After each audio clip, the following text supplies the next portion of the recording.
Hello, and welcome to the Weekly Stuff Podcast with Jonathan Lack. And Sean Chapman. We are here, as always, to talk about stuff this week with Digimon music as our opening. Yes, it's been a long time coming, I've thought. I think so, too. So, as you know, Sean's been playing Digimon Story Cyber Sleuth, and then I started playing Digimon Story Cyber Sleuth. And finally, I loved the music for that game so much, I'm like, there's a soundtrack for this, right? And there is, but as with most video game soundtracks, it's not out in America. Yeah. So you got to get it from Japan, and you can't download music from Japan because you can't go to like iTunes Japan without a Japanese mailing address, which I do not have. So I bought. You gotta hook yourself up, bro. So I got the physical CD edition of Digimon Story Cyber Sleuth, the soundtrack, and then you found some sort of antiquated, ancient tome in which to place the CD, so it could transcribe the music on the CD into some sort of MP3 or something of that nature. It's called a CD drive. I have one. I've had one for a while. Anyway, it's 3 CDs, and they package it kind of weirdly, Sean. You can see here, it's got that normal flap for 2 CDs, but then the third is just on the back. Yeah, you got to do something. You have an odd number of CDs. You're going to have to put it in an odd way. It's got awesome art.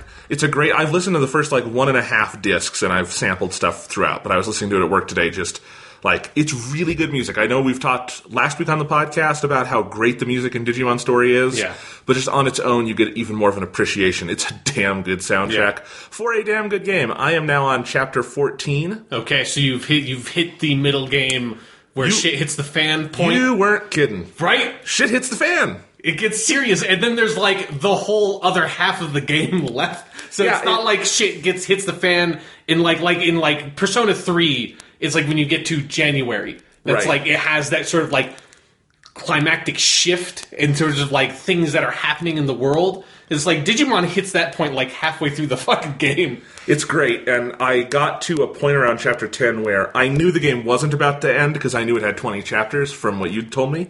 Yeah. But it felt like we were leading to the conclusion, basically, of the game, and they totally could have just turned those events into some kind of ending. Yeah. But no, it's basically the start of a whole new half. Basically, this game at this point, story-wise, feels to me like a really good season of anime. Yeah, definitely. Like you're just playing through a great anime season, and it's getting crazier the further it goes, but still, with consistently great pace. That's something that game has that we haven't talked about much.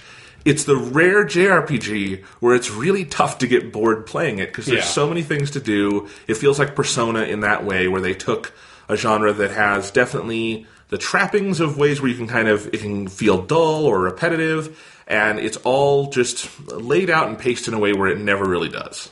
Yeah, and it has a good handling of the shifts in the tone of the game, which is basically what we're talking about when you hit that Chapter 10 point and things get serious, is that up to that point, there's some dark-ish stuff that is happening in the background, but it's generally the game has a fairly light comic tone to it, and then it's sort of that transitions into a much more serious character drama and much more serious stakes for the characters, and that, I think they give both of those halves the right amount of time to give that sense of pace to it, where it's by the time you're kind of getting tired with the lighthearted comic stuff and you want to see these characters get pushed to a more serious place, that's when the game does that, you know? Yes, absolutely. It is such a damn good game, and I have 2 weeks. We as you might have heard on the last couple of weeks, we have not recorded for 2 weeks, even though there was a show last week.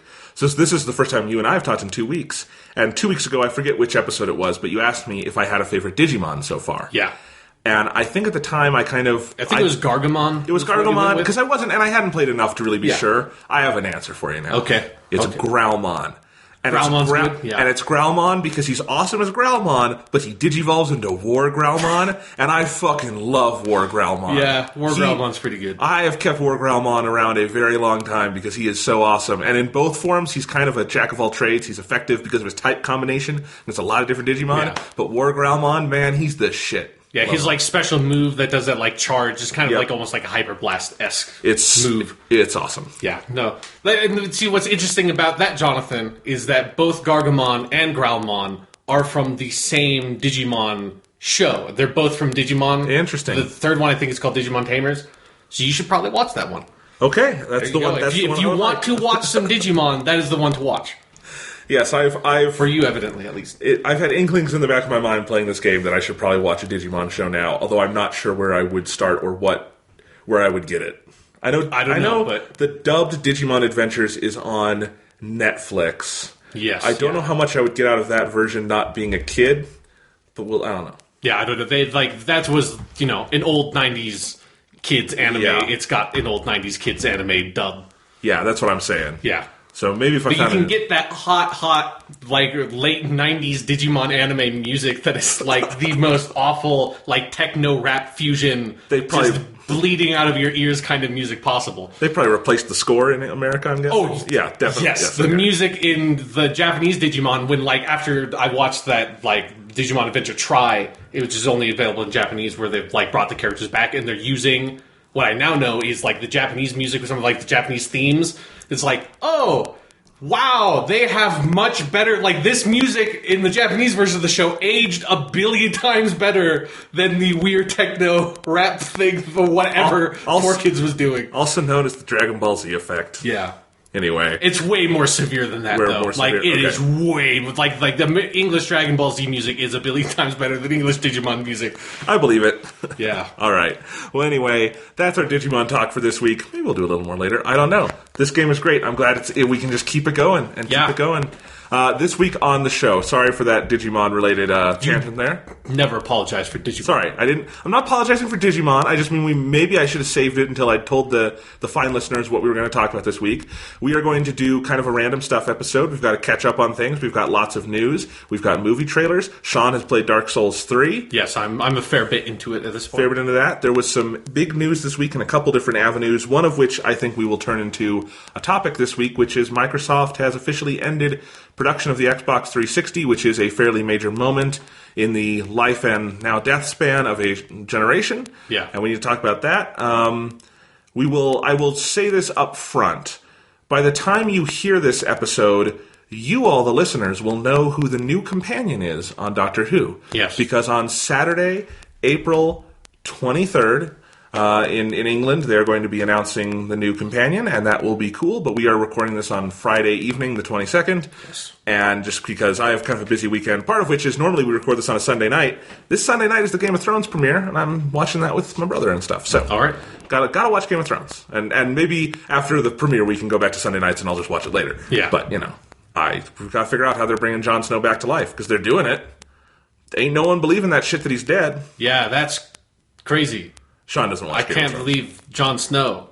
Yeah, it's okay. Is he a character or is he a pop star? I can't tell. Both. Ah. Yeah. Nice. I should probably watch Game of Thrones at some point. He is the pop star of the Rise in Persona 4? No. Well, who is this? What is this Persona 4 of which you speak, Jonathan?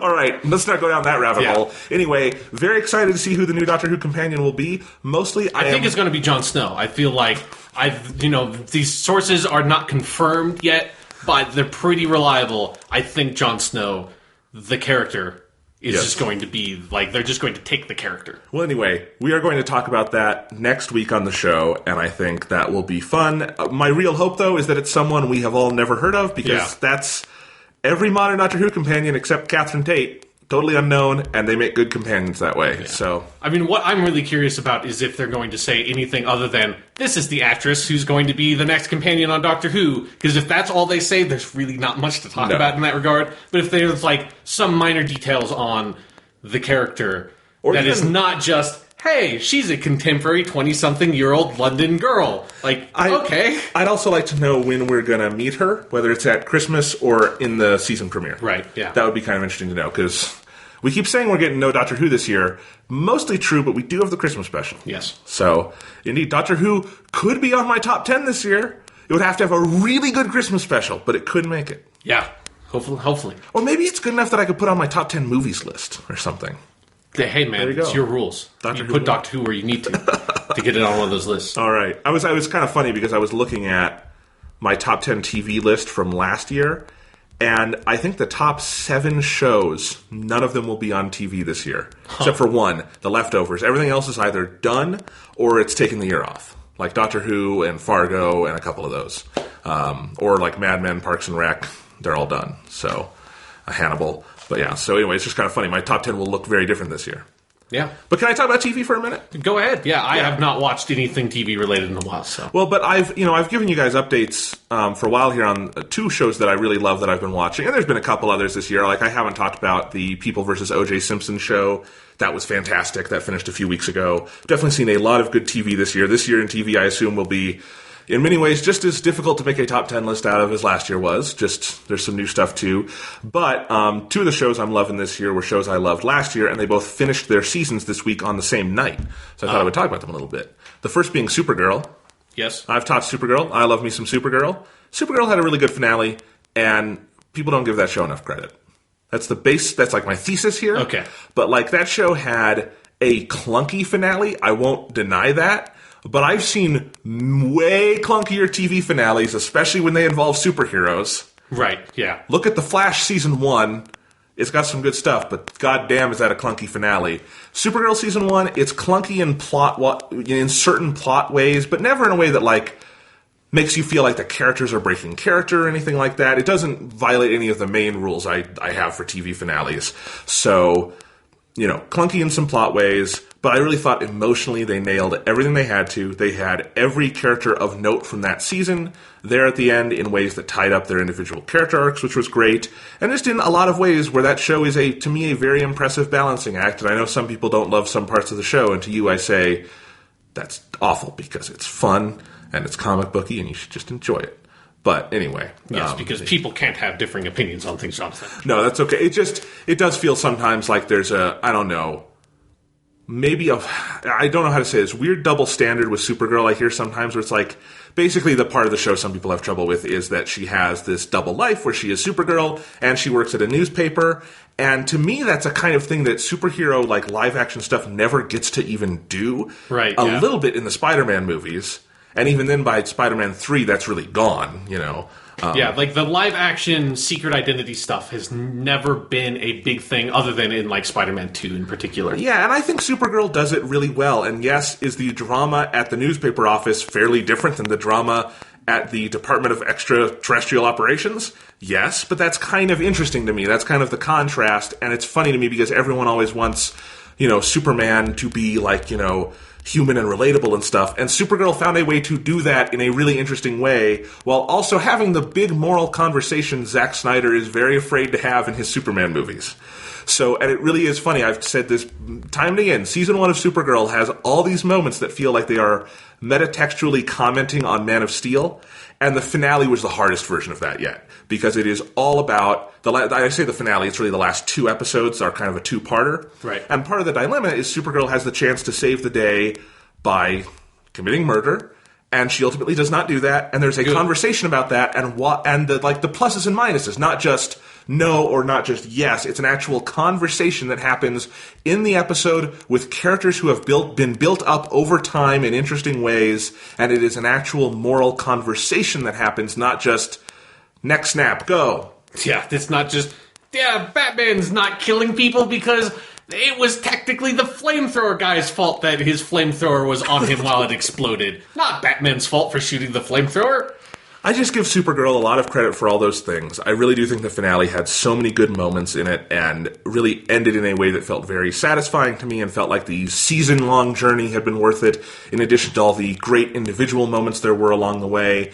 And you can't ask for anything more than that in some cases. There was even, the character I'm talking about who is part of the should we murder conversation is a character from the comics who's in this called Maxwell Lord. Yeah. And he's a really interesting character in this show. Like, he starts out just kind of as a mustache-twirling villain, basically their version of Lex Luthor, and a much better Lex Luthor than Jesse Eisenberg. Jesse Eisenberg was not Lex Luthor. Okay. Doesn't even count. All right.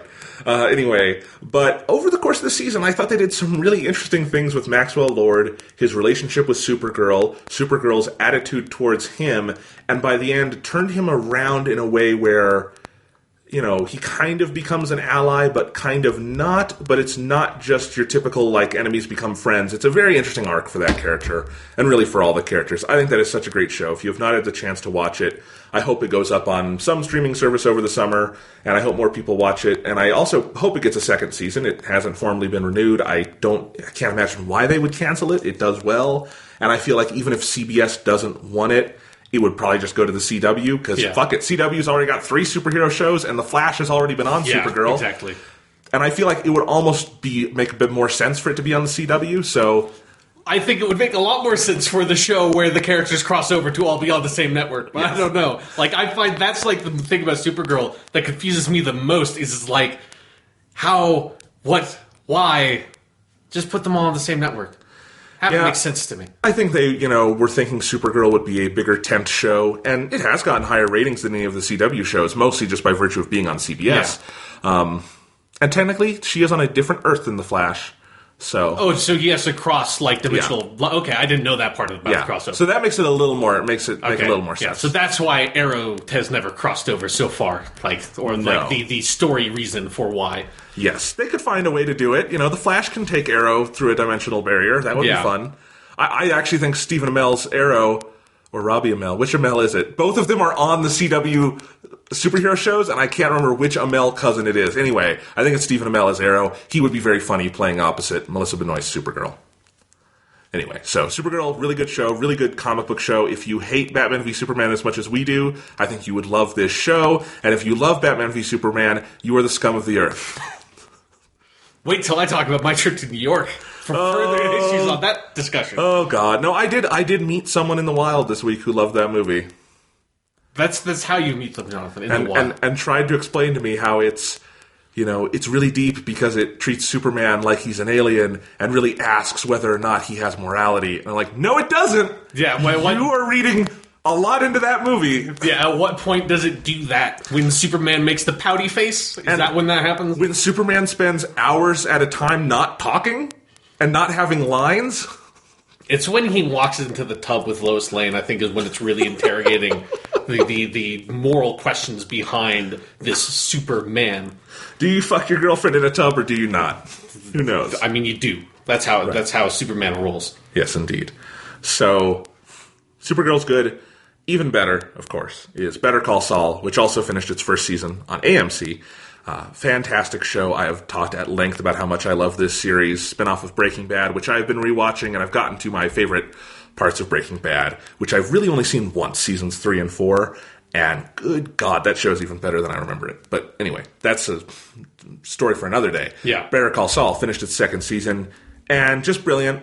I really, in the end, kind of regret I didn't take the time to write about this show on Monday nights. And by the end, I didn't feel like I wanted to just kind of out of the blue write something because it would have had to be many pages long to cover the whole season. Right. But that show, this second season, every episode was a complete home run. Every episode was so rich and beautifully crafted. And I think that's something Breaking Bad in its best seasons you could absolutely say of too. But there's just something about the concentration of this show, the small cast, the absolutely slow pace that I love. And I'm saying slow in the best way possible because we use slow as a pejorative so much.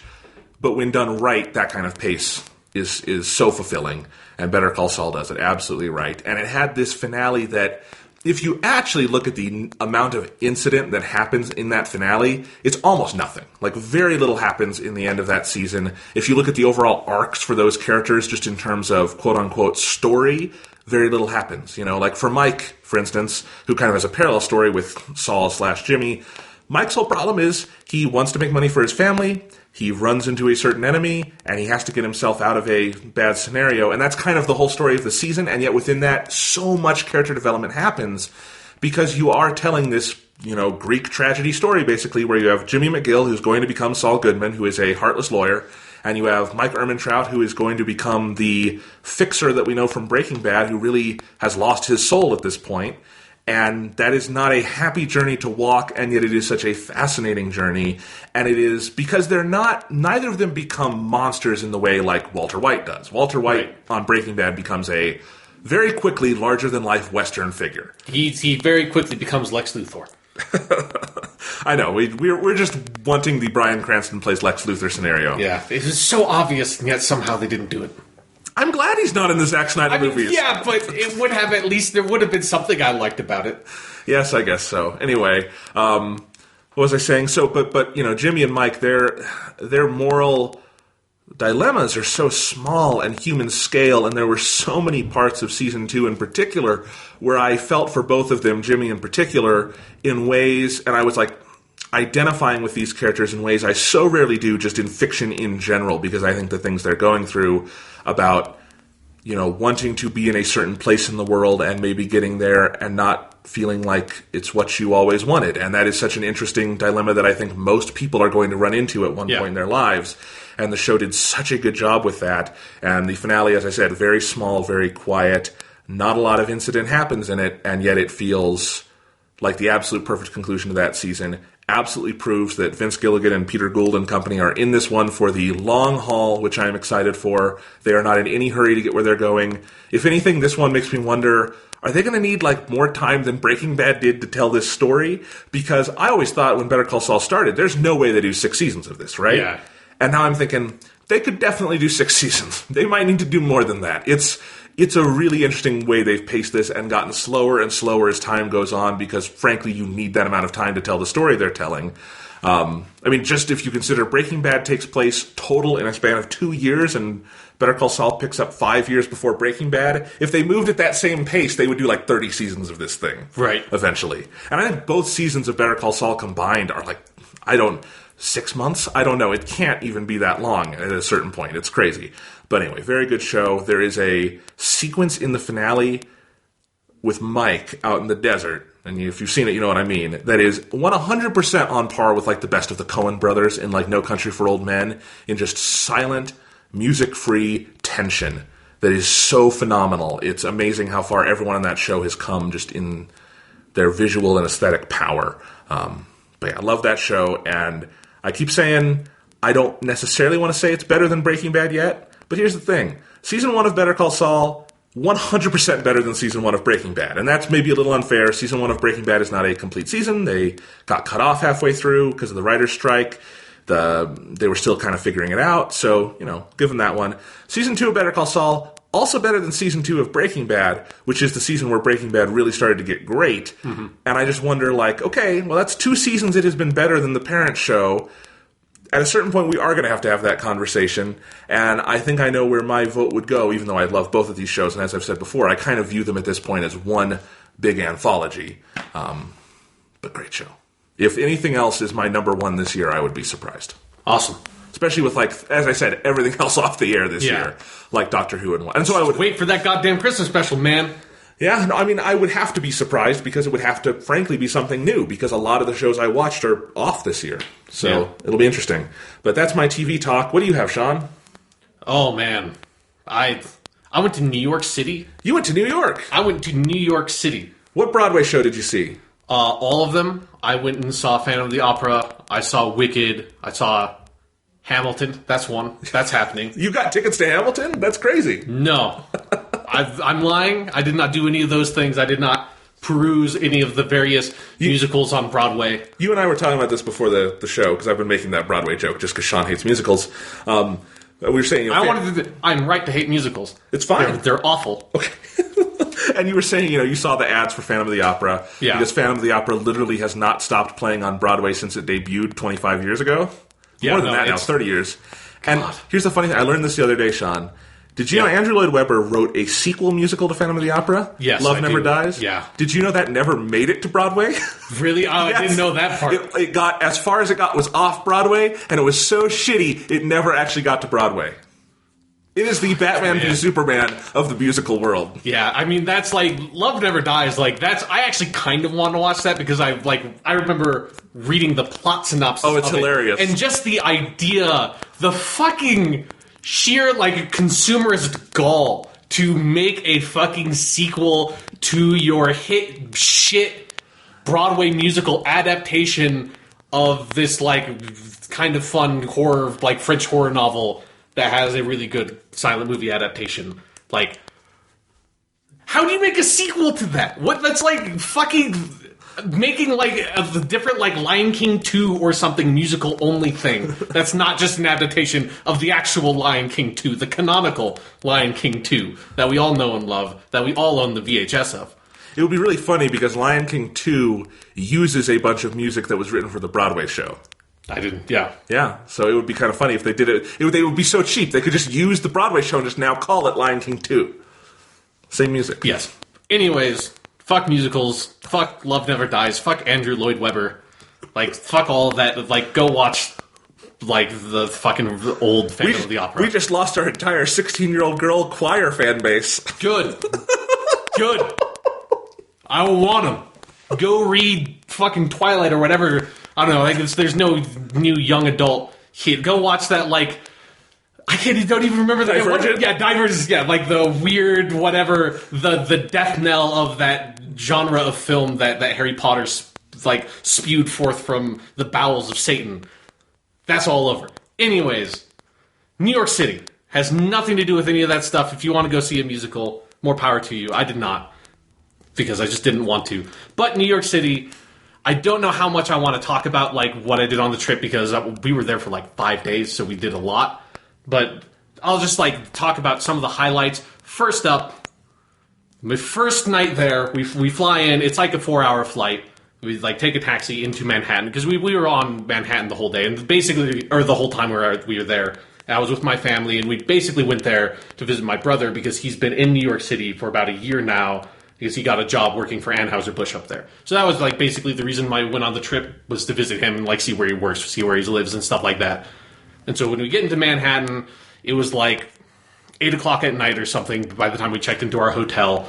And so we wanted to go, like... So my mom and I, like, went out to go, like, to a grocery store, because...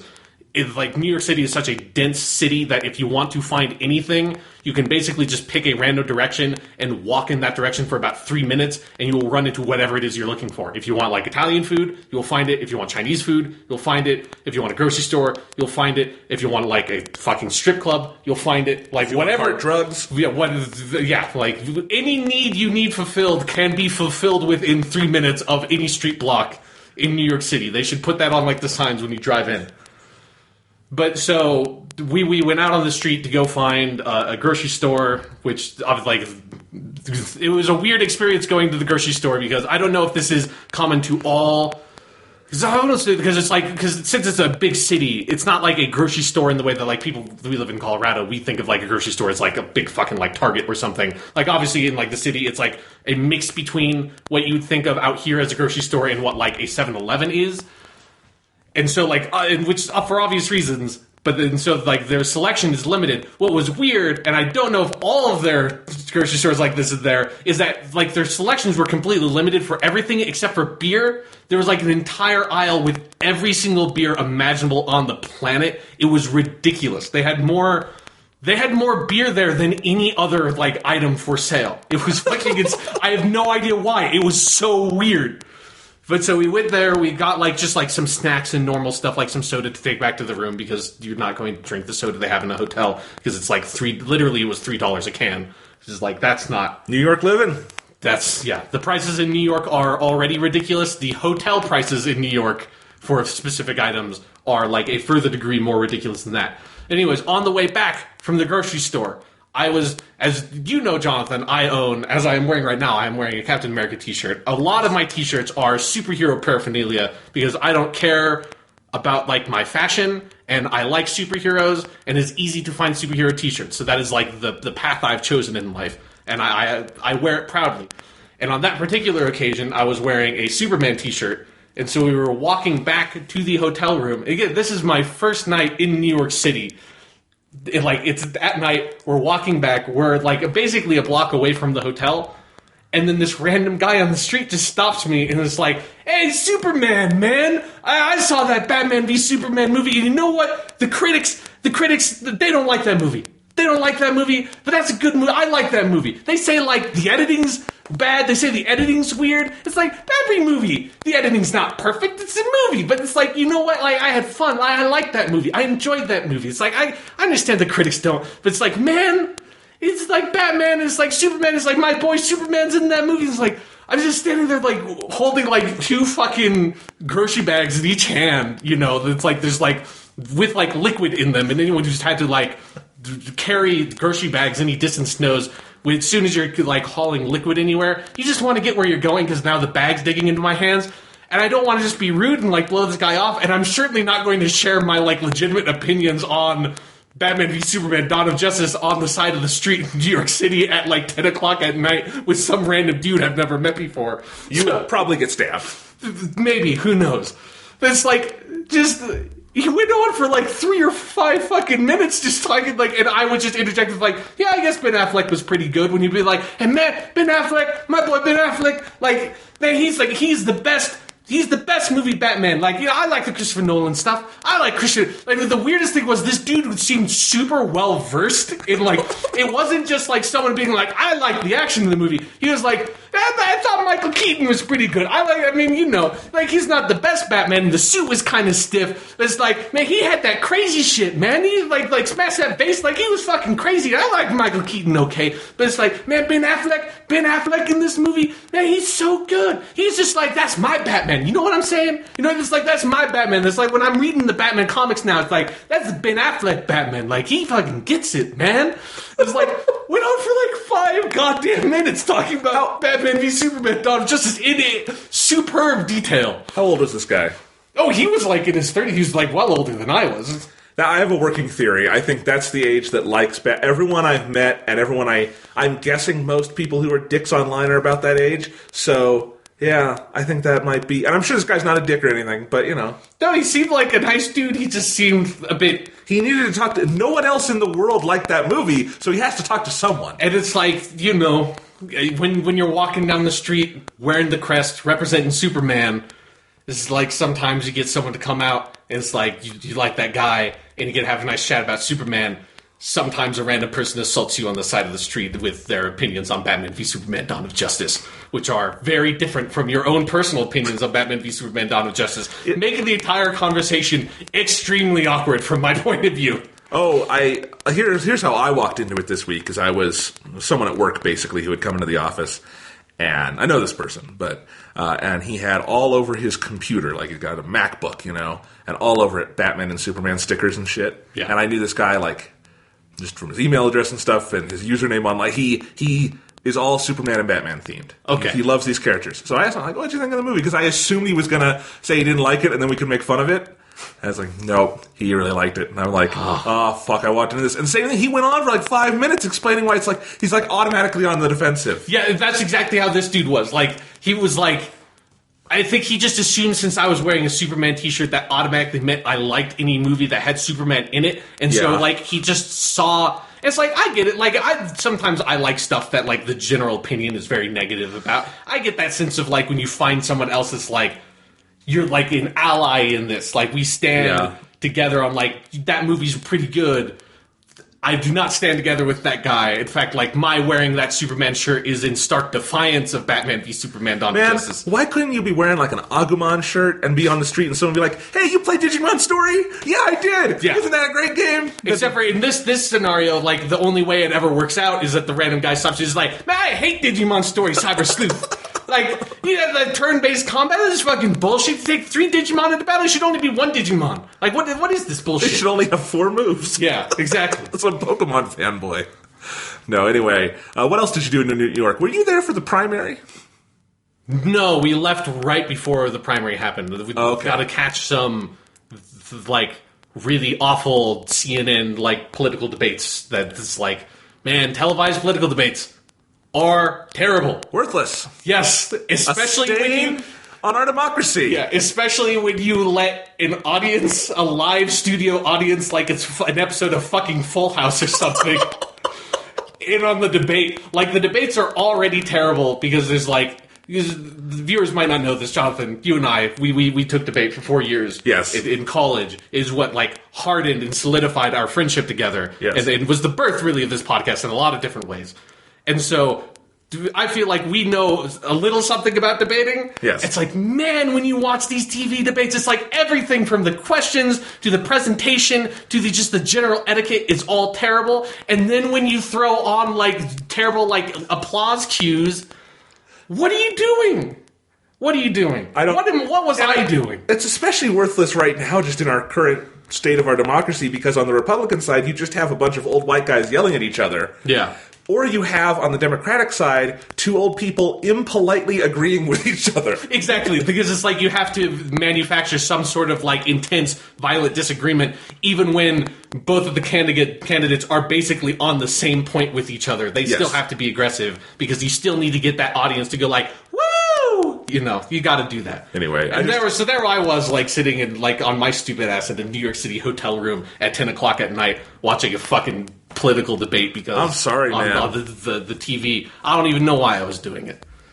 But yeah, hotels. You watch shit in hotels you wouldn't normally watch. It's a weird effect. I mean, it's because, like, in my normal everyday life, I'm so disconnected from television networks in general that it's not an experience I normally get to have. And it was like, and every, like, because it was so close to the primaries, like, every taxi cab, like, every Uber, we got to experience the Uber and all that stuff. Oh, boy. The modern world of public transportation, which is also, like, a capitalist fucking wet dream, because you get a bunch of people that have no means of, like, unionizing together and, like, fighting for their own rights. Which is like, would you really think about Uber? Which I got to spend a lot of time sitting in the back of some dude's car thinking about, like, what Uber is. When you really think about it, it's super fucked up. Yeah, it is. Yeah. Yes, it is. Anyways, like every like radio station and everything was constantly playing ads for like different Hillary Clinton, different Bernie Sanders, like Democratic primary stuff in general. Like almost never heard anything about the Republican primary. I mean, New York City is a very Democratic city, so it makes sense. But there were counties in the Republican primary where like 80 people voted. Yeah. It's crazy. Anyway. But yeah, so all that shit was like sort of like tinging the background of the New York City trip. Luckily, thank fucking God I got out of there before the primaries happened. That would have just been a nightmare. Like, I already hate being around any sort of, like, large political event in my life in, like, the state I actually live in which I have some sort of stake. Like, I have some sort of theoretical stake in what's going on there politically. I don't want to be wrapped up in that shit in some state that, like, I'm not involved. I'm just here to visit my brother for a few days. Like, I don't want to be swarmed on the street with, like, a bunch of people trying to get me to sign shit and have to explain that I don't live here. Don't ask me to sign stuff. I spent too much time doing that in college. So, avoided that pretty neatly.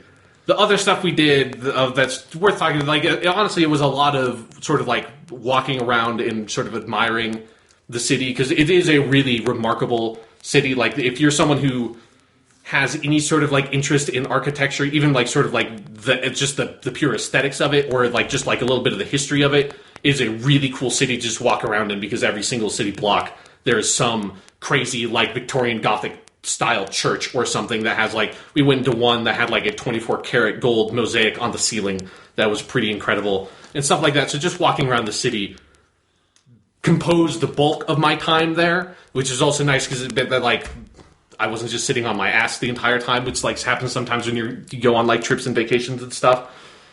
But we did like a bunch of the normal touristy stuff. Like we went to the Statue of Liberty, which that's actually more like, it's more interesting than you think it would be, because like obviously my parents really wanted to go see it, because even though my mom is actually from New York State, she's not from New York City, but she's from like the upper New York State. She'd never been to the Statue of Liberty, so she wanted to go see it. And I was like I don't need to go stand on the island where the Statue of Liberty is, because that's like, that in and of itself does not constitute for me like something that is that interesting, because you're born in America already like with the Statue of Liberty imprinted on your iris, you know, like it's like super, so iconic. I mean, even around the world. But if you get the tickets that allow you to go into the Statue of Liberty pedestal, because there's basically 3 tiers of tickets. There's, you just get to go to Liberty Island. There's, you get to go into the pedestal where there's like a museum. Or you get, like, if you can buy the tickets, like, a year out or something like that, you get to, like, take an elevator up to the crown of And that's where you see the beating heart thing, right? Yes, that's where, you get to look up under the Statue of Liberty's skirt, and that's where all that happens.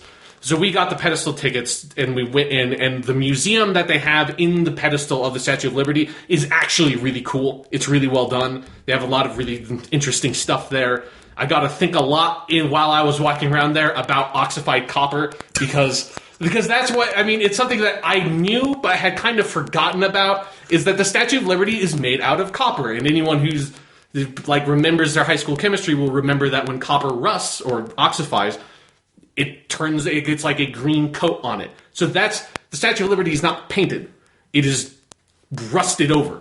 And there is a lot of, and like after you do that, you go back into Manhattan and you look at basically every building, like larger building constructed between like 1880 and like 1940. All of them have like copper railings and stuff, and all that shit is just this pale, sickly like Statue of Liberty green everywhere. And that is super interesting to me, because you're walking around the city being like, none of this shit looked like the architects didn't want any of this shit to look like this, and I have no idea if you're making buildings or giant... I assume that the French architect who made the Statue of Liberty was very cognizant that it would turn green and was probably fine with that idea. But I think most of, like, the random banisters and stuff around New York City was just, like, some random architect being like, it'll be fine for, like, 20 years. I honestly did not know that about the Statue of Liberty. Yeah. That's interesting. And that is something I would love to do if I ever went to New York, because I like visiting places like that, because I had the same kind of feeling of, I've seen this before in plenty of pictures and stuff, I don't need to go there, but often there's really cool stuff. Like, one of my favorite experiences ever was seeing Mount Rushmore,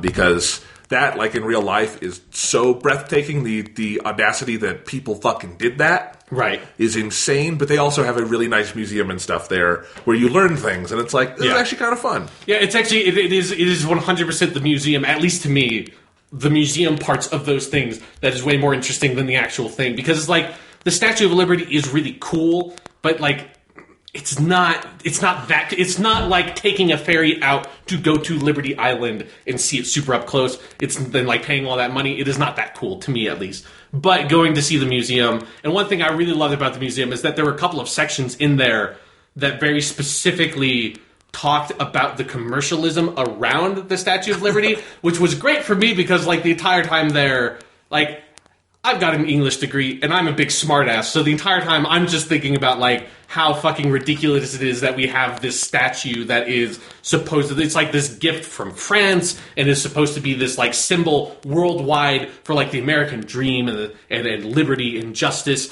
and, like, like huddled masses and all that stuff, like, it's supposed to symbolize all these great ideas. And then when you're walking around New York City, every single store you walk by has a billion t-shirts that have the Statue of Liberty on it. It has, like, if you want some goddamn Statue of Liberty or Empire State Building paperweights, you can get any kind of paperweight made of any material, made of, like, of any size, whatever you want. Okay. They have them on, they just might as well hand them out when you fucking land in the airport.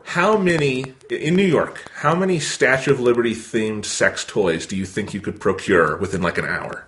Oh, hundreds. Easily.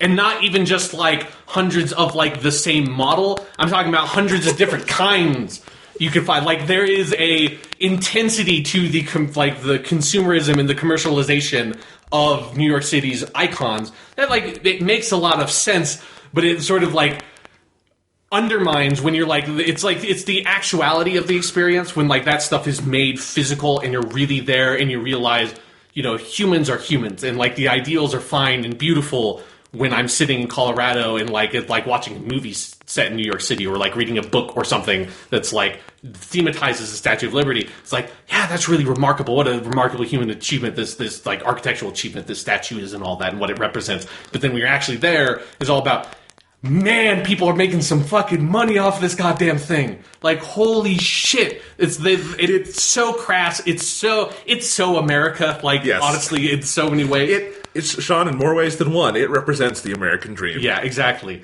I had a question. Okay. So, you and I are both immigrant families down the line. Yes.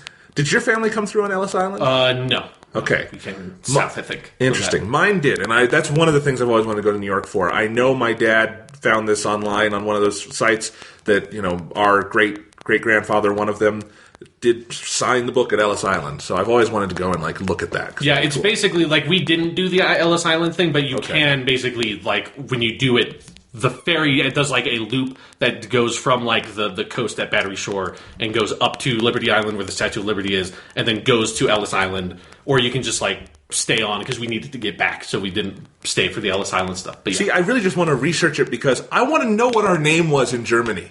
Yeah, because there's no one else on the planet with a stupid last name like Lack. Sorry. Lack it's something they fucking made up on the island. Yeah. It's like Michael Corleone, except at least he had a real Italian name. It's the name of his city. It's not his real name, or not Michael Vito. But I really want to know that. Like, what was our name in Germany? Because Lack, I have to explain it every time when I tell someone my name. Not a real name. No, yeah, it's not like there was some person hundreds of years ago that, like, the royal family found kind of lacking, so they just named him Lack, and it sort of stuck the way that, like my family name Chapman comes from cheapman, which was like a sort of slang term for, like, traders and stuff hundreds of years ago. So it's like, my name has roots. I have an actual last name. Our theory is always it comes from some form of lock, and it was probably near a lake, but anyway.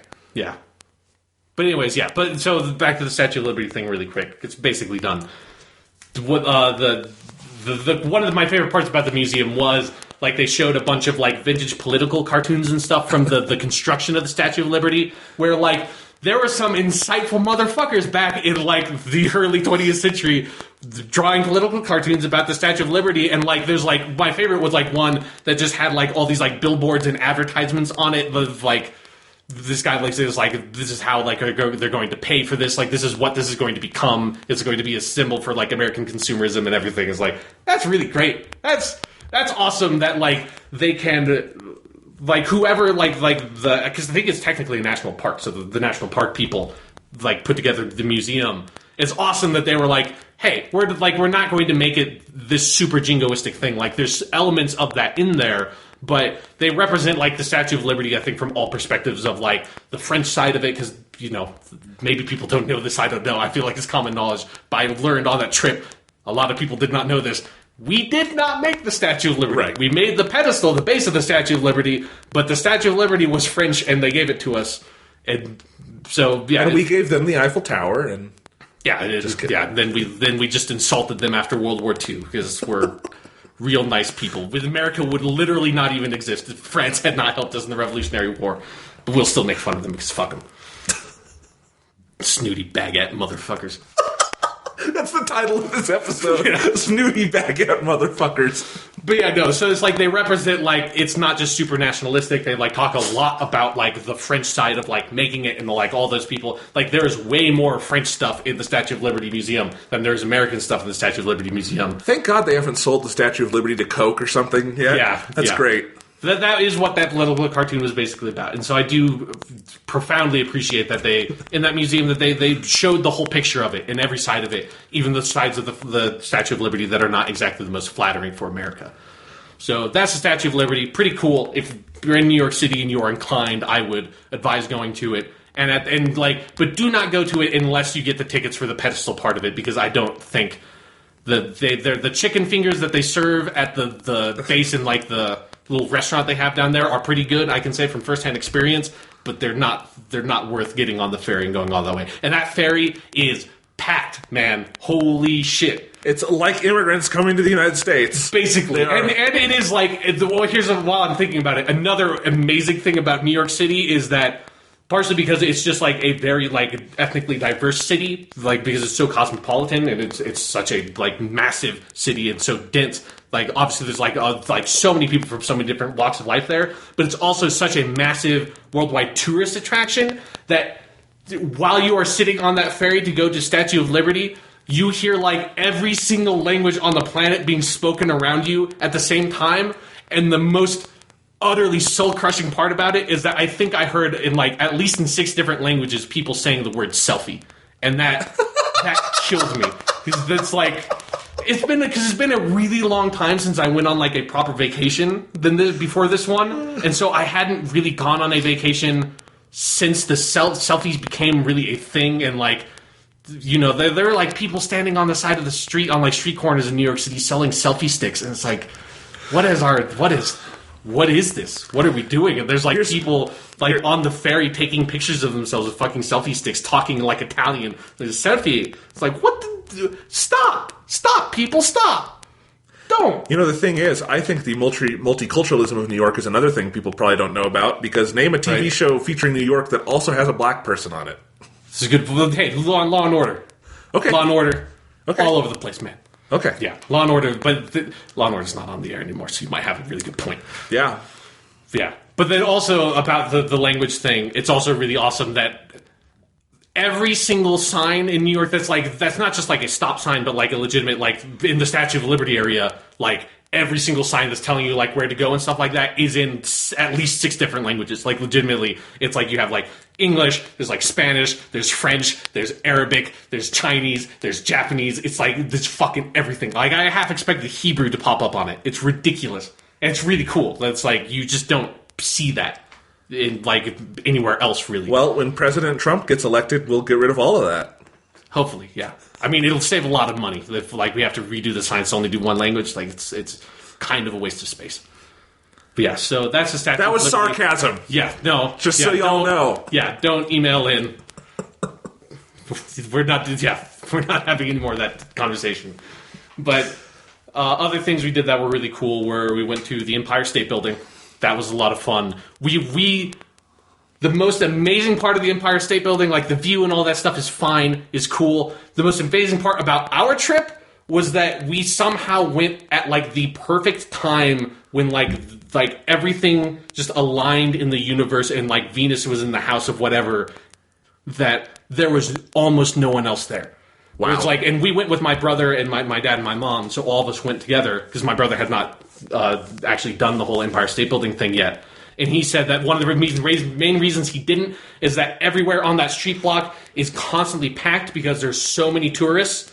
And we just like went there and it was like when you actually got to the observatory, it was full.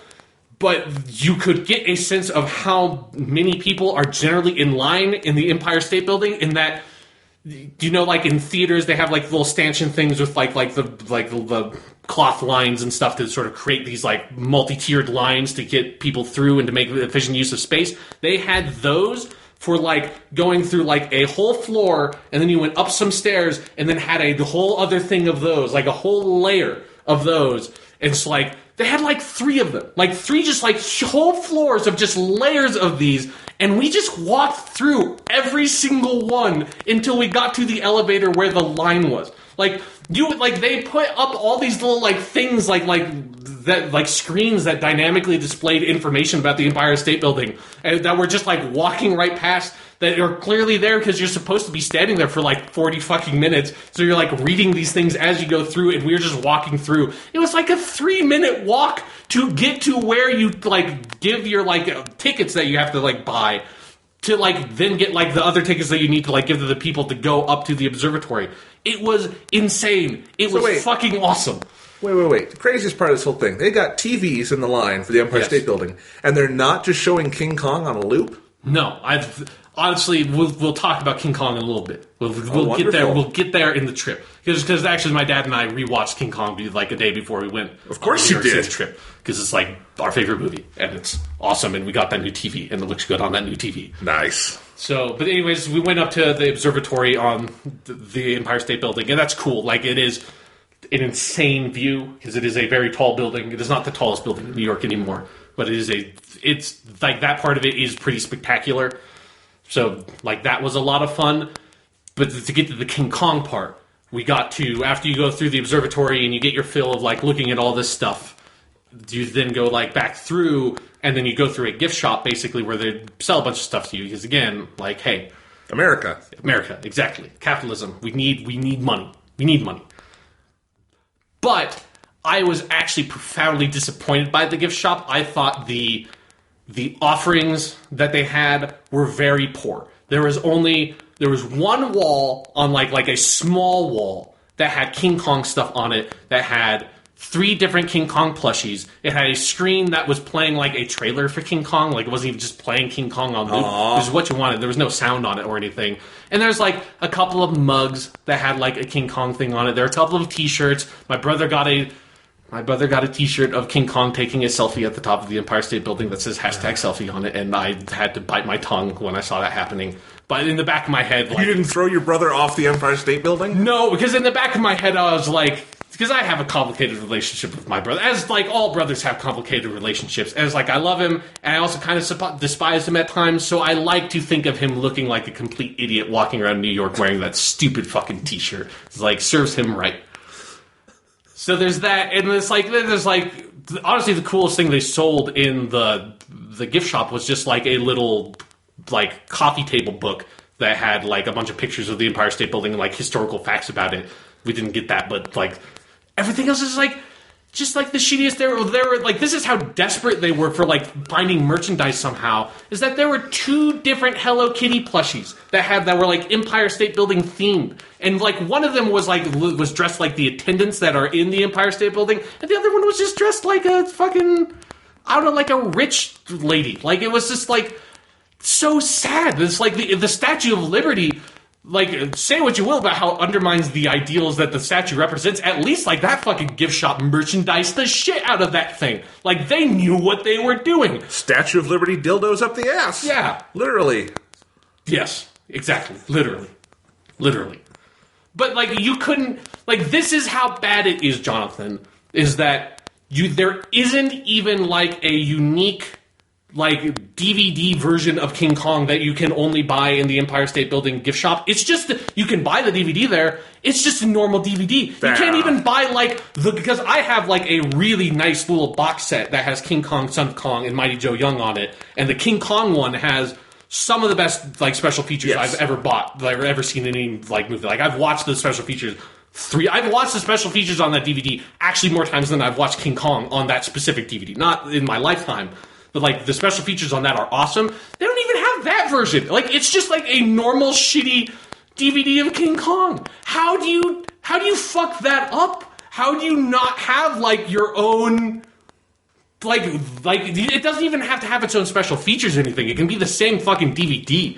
At least have its own cover, right? Yeah. Like... You just make a slip cover for it. Yeah. That's crazy that they didn't do that. But I'm actually going to get up in a second and go grab my Kong plushie, because I did buy one Kong plushie. Because it was a tradition when I was a little kid that every time we went on a trip, for whatever reason, I would just buy like a monkey plushie as like a souvenir. So I've got like a bunch of them, and I haven't done that in a long time. And on this trip, it was like, it's King Kong. I would probably buy this anyway, but the tradition makes it better. So this is 5 seconds I'm not going to be on here. Just keep it running. You want me to keep it running? Just fill time. Okay. It's right over here. I think we're going to need to do a King Kong podcast at some point. We have never podcasted on that version of King Kong specifically, but now I see your plushie could be the star of the show. Yeah, it's okay. It's an okay plushie. It's okay. And they sold 3 different plushies. Like, the other 2 did not resemble King Kong in the slightest. One of them just looked like a spider monkey plushie that they just lopped the tail off. It was like... That's fucked up. Had no proportions similar to King Kong. This is like the one I got kind of looks like King Kong. And he's got a little t-shirt on that says Empire State Building, New York. It's like, that's the best I could do. That's the best on offer. It's literally a movie that the most remarkable thing about the movie is a fucking gorilla animatronic that would be easy to replicate in some sort of toy fashion. And they literally don't even sell that. How is that possible? It is the easiest toy to make on the planet because they made the fucking toy in 1932. Like, Willis O'Brien made it with his goddamn own 2 hands. It's 2016. I can't get, like, a vaguely similar replica at the top of the Empire motherfucking State Building? Yeah. Are you kidding me? What are we doing, America? This would be a perfectly acceptable plushie you bought, like, here in Colorado. Yeah. Or, like, maybe on the street in New York. Maybe. But at the Empire State Building, it's okay. It's not. No, I would have imagined something way more creative. Like, really, you need a plushie, like a plushie Empire State Building with plushie King Kong wrapped around it. Exactly. Like, there's so many merchandising opportunities. Lego set.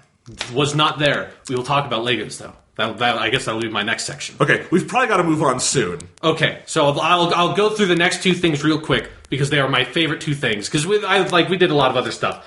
But I think it was actually on our second day there, started with a bit of a showstopper for my personal trip. We ended up walking around Rockefeller Plaza, which is a really cool area with a lot of really awesome Art Deco buildings and stuff like that there. And so that was just a lot of fun. There's like a lot of like very iconic statues and stuff there. Like there's an iconic statue of Atlas like holding up a fake globe and stuff like that. But there are 2 really amazing things on Rockefeller Plaza that I was walking around there with my mom, and she did not appreciate either of them. But the first one was, on Rockefeller Plaza, there is a dope-ass motherfucking Lego store that is, like, it's a big Lego store that it only sells Legos. There's no bullshit. You only go there if you want Legos, because that's all they sell. They had Lego Dimensions Legos in there, but I don't even think they sold the video game. That is how dedicated they were to only selling physical Lego bricks. But the cool thing about the store was not just it's a Lego exclusive store. It was that all around the store were basically like Lego recreations of iconic statues and stuff in Rockefeller Plaza. Nice. That like culminated in like a small like scaled Rockefeller Plaza like Lego model that I say is small is actually probably about as tall as I am. So it's really big, and there's like a huge sea serpent going throughout the store. If you are in New York City, a lot of people will not tell you this. One of the things you have to see is that Lego store because it is actually really amazing. It's like the art on display there. I think it is personally like basically comparable for me to the actual statues in Rockefeller Plaza. Like their ability to recreate those things so one-to-one. Really awesome. That kind of thing is. I remember I went to Legoland once in California, and that was just cool because of all the Lego cities they built and stuff. Yeah, because it's this weird phenomenon where you're walking through that plaza, seeing all these things, and being like, oh, I've seen that in a movie. Or it's like, oh, I saw that in like an art textbook from college, and then you walk into the store, and it's like these little Lego, like not little, like again bigger than me, but compared to the actual statues, littler Lego versions of these are actually kind of more impressive to me than the actual ones. So there's that. Then the other thing that is not on Rockefeller Plaza but is adjacent to it that I had no idea was there and only did this on a whim because I thought it was like, this is kind of weird that this is here, and then discovered the coolest thing that exists in New York City. For me personally, this is no joke. This is the coolest thing.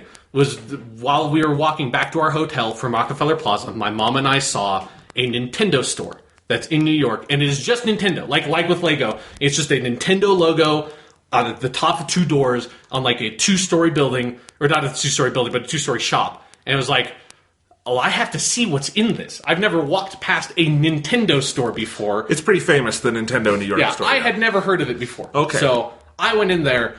That is the coolest store on the planet because they are always playing Nintendo music throughout the store. Nice. And that is really cool. They're playing some Legend of Zelda music when I walked in. It's like, every store should just be playing. I was a little bit disappointed that they weren't just playing like the shop music from Ocarina of Time, because that would be my personal choice, even though it would drive all the cashiers literally insane.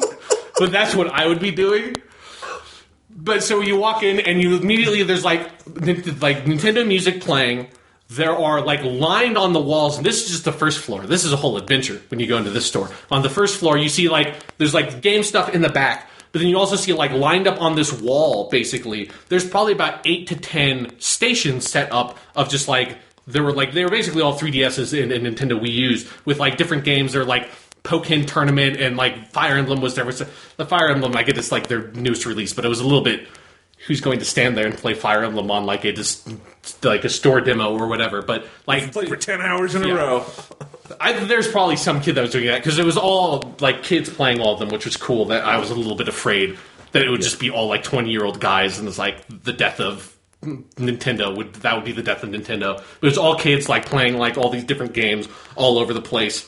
They had like Pokemon and stuff set up there, and that was cool. And then they had some things in like little display cases that were also pretty awesome. Like the one that was the coolest that was on the first floor was they had the Master Sword replica that is the exact same Master Sword replica that Miyamoto walked out on the stage on E3 2005 to announce Twilight Princess, where he came out with a Hylian shield and the Master Sword to announce it. Like, they have that model in a glass display, like, right there. And it's basically one of the first things you see when you walk in. It was like, and that was really cool. And I was like, again, not expecting much walking into this Nintendo store as someone who does not own a modern Nintendo console at all. That just, like, walked in there out of curiosity. I was like, this is really cool.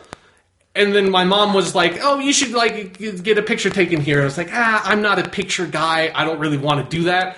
It's like, let's just look around the store. Like, I don't want my picture taken in front of, like, the Master Sword display. But then it was like, oh, wait, there's a second floor to the store. I need to see what's up there. So then you walk up the second floor, and then as you're walking up the second floor, you walk around this big diorama of basically, like, the end of a Mario level where, like, there's a pole, and, like, Mario's at the top, and, like, Luigi's at the bottom, and you walk up, and that's a really cool diorama. But then when you get to the top, I was meted with, again, literally the coolest thing that is in New York City, which is something that if you saw, it was either last year's Nintendo, like E3 press conference thing for Nintendo, or it was the year before that. But when they were talking about Super Mario Maker, there was a small section where they were just showing some historical artifacts around the creation of the original Super Mario Brothers with Miyamoto and everything. And it was like, walked up that store and saw a display case with some graph paper in it.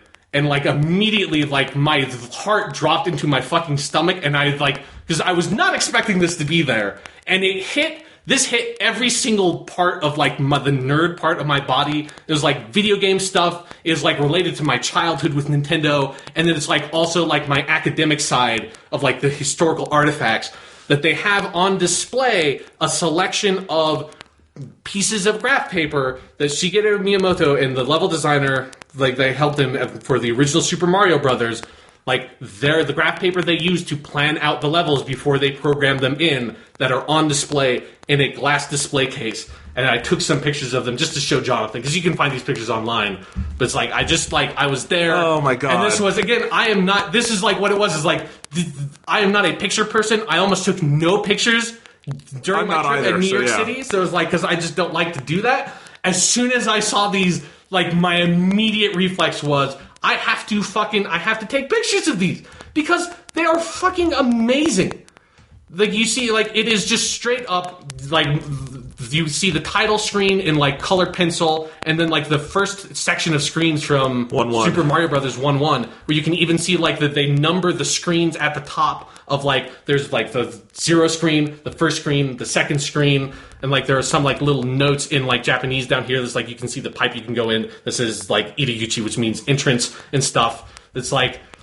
And then there's other selections of, like, from other levels, but this, like, the ones that show basically the beginning of 1-1 and the beginning of 1-2 and the title screen, like, are basically, again, the coolest thing I saw in all of New York City. This is like reaching out and touching the hand of God. I mean, this is, like, because I was trying to explain to my mom how, like, significant a thing this is, that it is literally, like, going and finding, like, a Shakespeare folio that is on display somewhere. Like an original early 17th century Shakespeare folio. Like, that is the degree to which it is like finding, like, a fucking script of Citizen Kane, like, that was like Orson Welles' script that he, like, marked notes on display somewhere. Like, that is how, like, significant a piece of, like, historical and cultural artifact these pieces of graph paper are. It's like, holy fucking shit.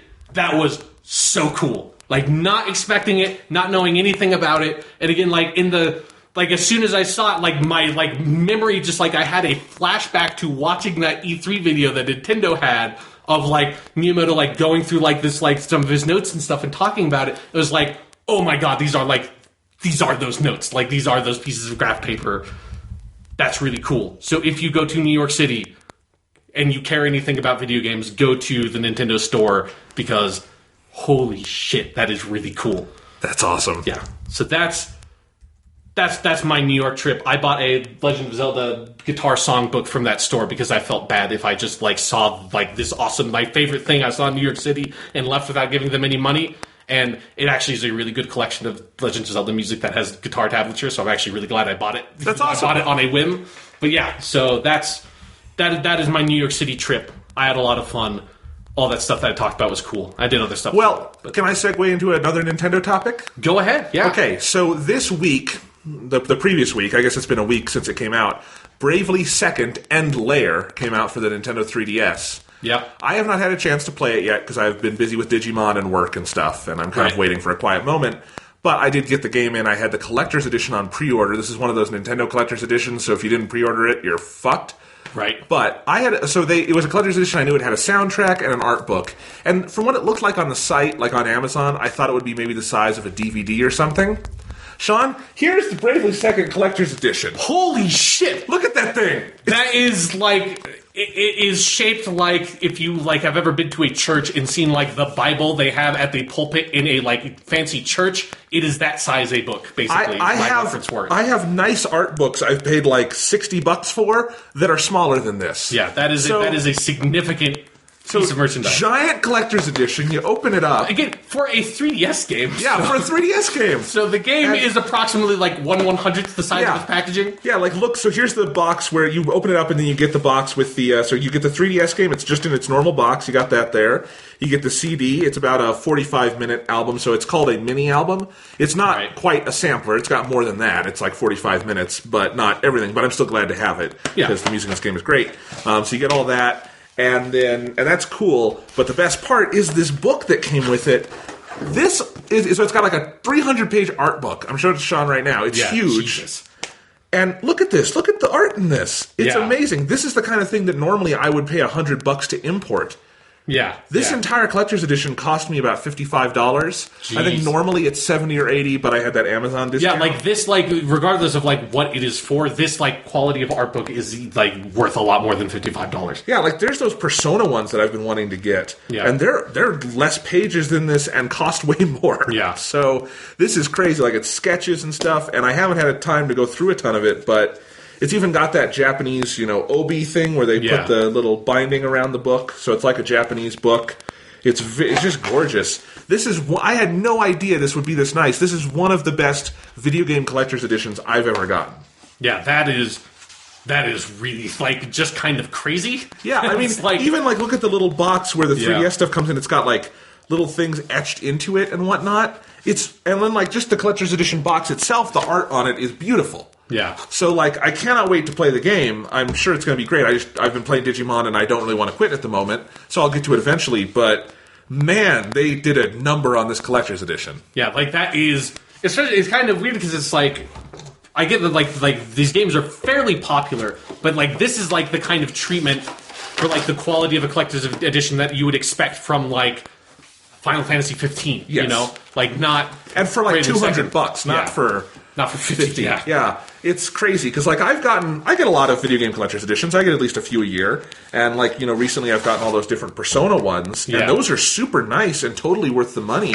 But they cost more than this and, frankly, came with, less. I guess you could say Dancing All Night was worth it for the soundtrack. Yeah, that was a really good add-on. But other than that, it was fairly modest compared to what they did here. So, awesome. I mean, clearly, Nintendo knows they've got a really good game on their hands, so I can't... And pretty much everything I've heard is that this is even better than the original, so I can't wait to play it. Yeah, cool.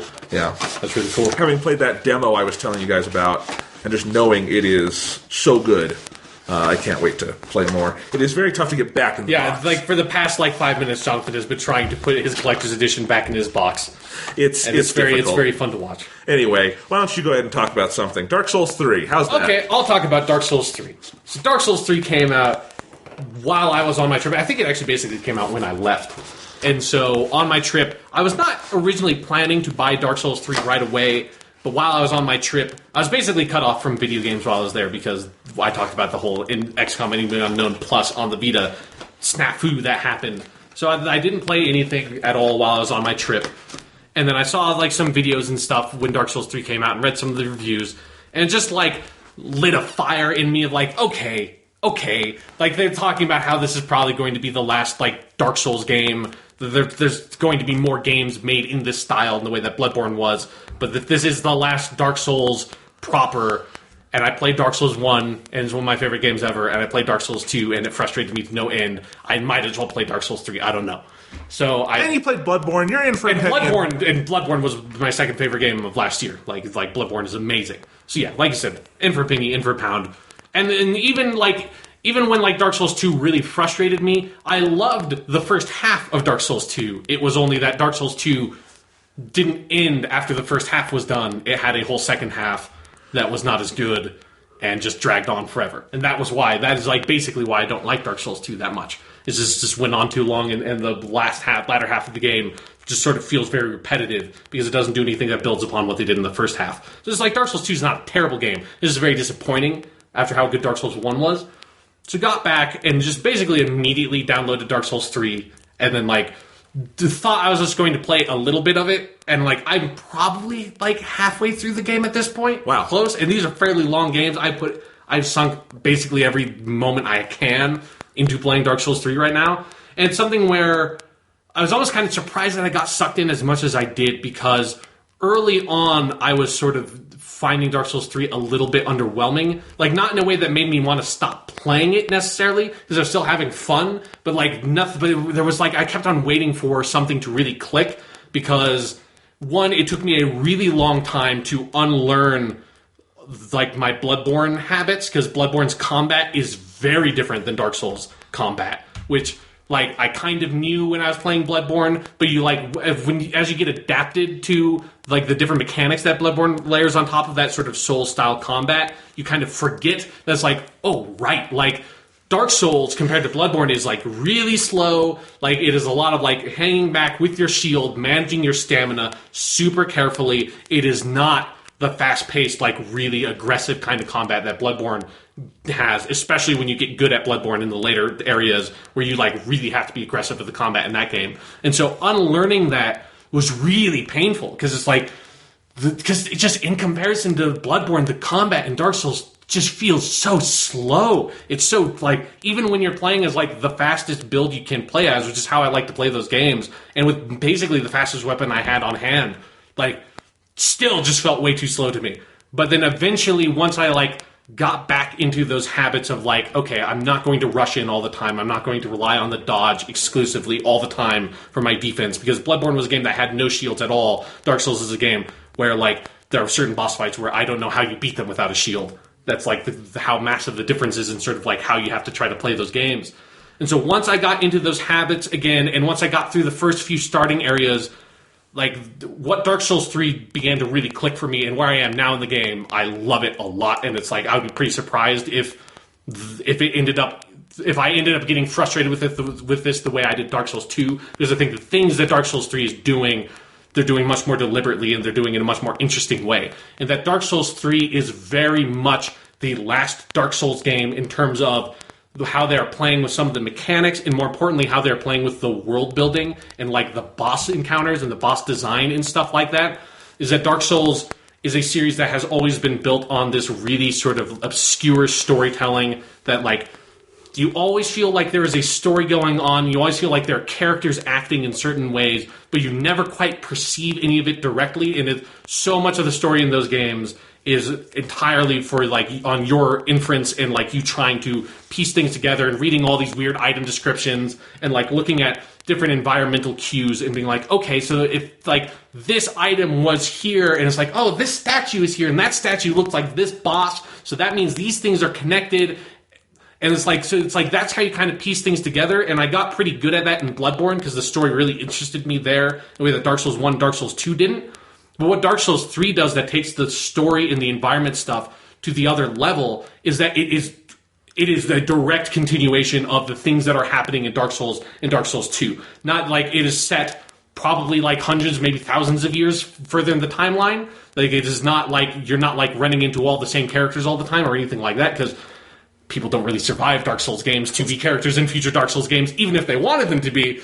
But like you are seeing like direct references to places from Dark Souls 1 or like places or like cultures that are like in Dark Souls 2, and you're seeing like, oh, okay, so like these characters are like guys who basically like worship this boss from the DLC of Dark Souls 1, and okay, so that means this whole area is basically the land from the DLC of Dark Souls 1 hundreds of years in the future. And it's like, so that means that like, and so you're like that extra layer of being able to bring in all of the like knowledge that I honestly I didn't even knew I remembered from the things in Dark Souls 1 and Dark Souls 2 into the story in the world of Dark Souls 3 makes that world have a life in a very different way than Dark Souls 1 and Dark Souls 2. Because the one thing that is my major criticism of this game is that Dark Souls was so much built upon this sense of exploration and discovery and things feeling very new because it's a very different kind of game. Like obviously Demon's Souls is very similar in a lot of ways, but the world building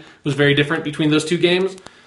And so when you have, like, and that's one of the things with like Dark Souls 2, a lot of that discovery and exploration is kind of gone when it's like I played one of these games already for like 80 hours. I know how the combat works, and it's like Dark Souls 2's world design was also very disjointed, so it didn't quite have that element to sort of like drag you through. Whereas Dark Souls 3, early on, I really felt that like, oh, okay, so this is, I'm going to go to another place where there's another stony bridge and another dragon that shoots fire on it that you have to like walk around. And it's like, okay, like this kind of character, this like going to be some NPC, in like the Firelink Shrine area that's going to end up killing other NPCs that are there at some point, and that'll be a subquest. And like there are these things that happen in all of the Dark Souls games that like there's always going to be some dude in the first area that is standing on a wooden overhang. There's somewhere you have to go that's going to throw fire bombs at you. Because that happened in Dark Souls 1 in the first area, that happened in Dark Souls 2 in the first area. And Dark Souls 3 does all of those things.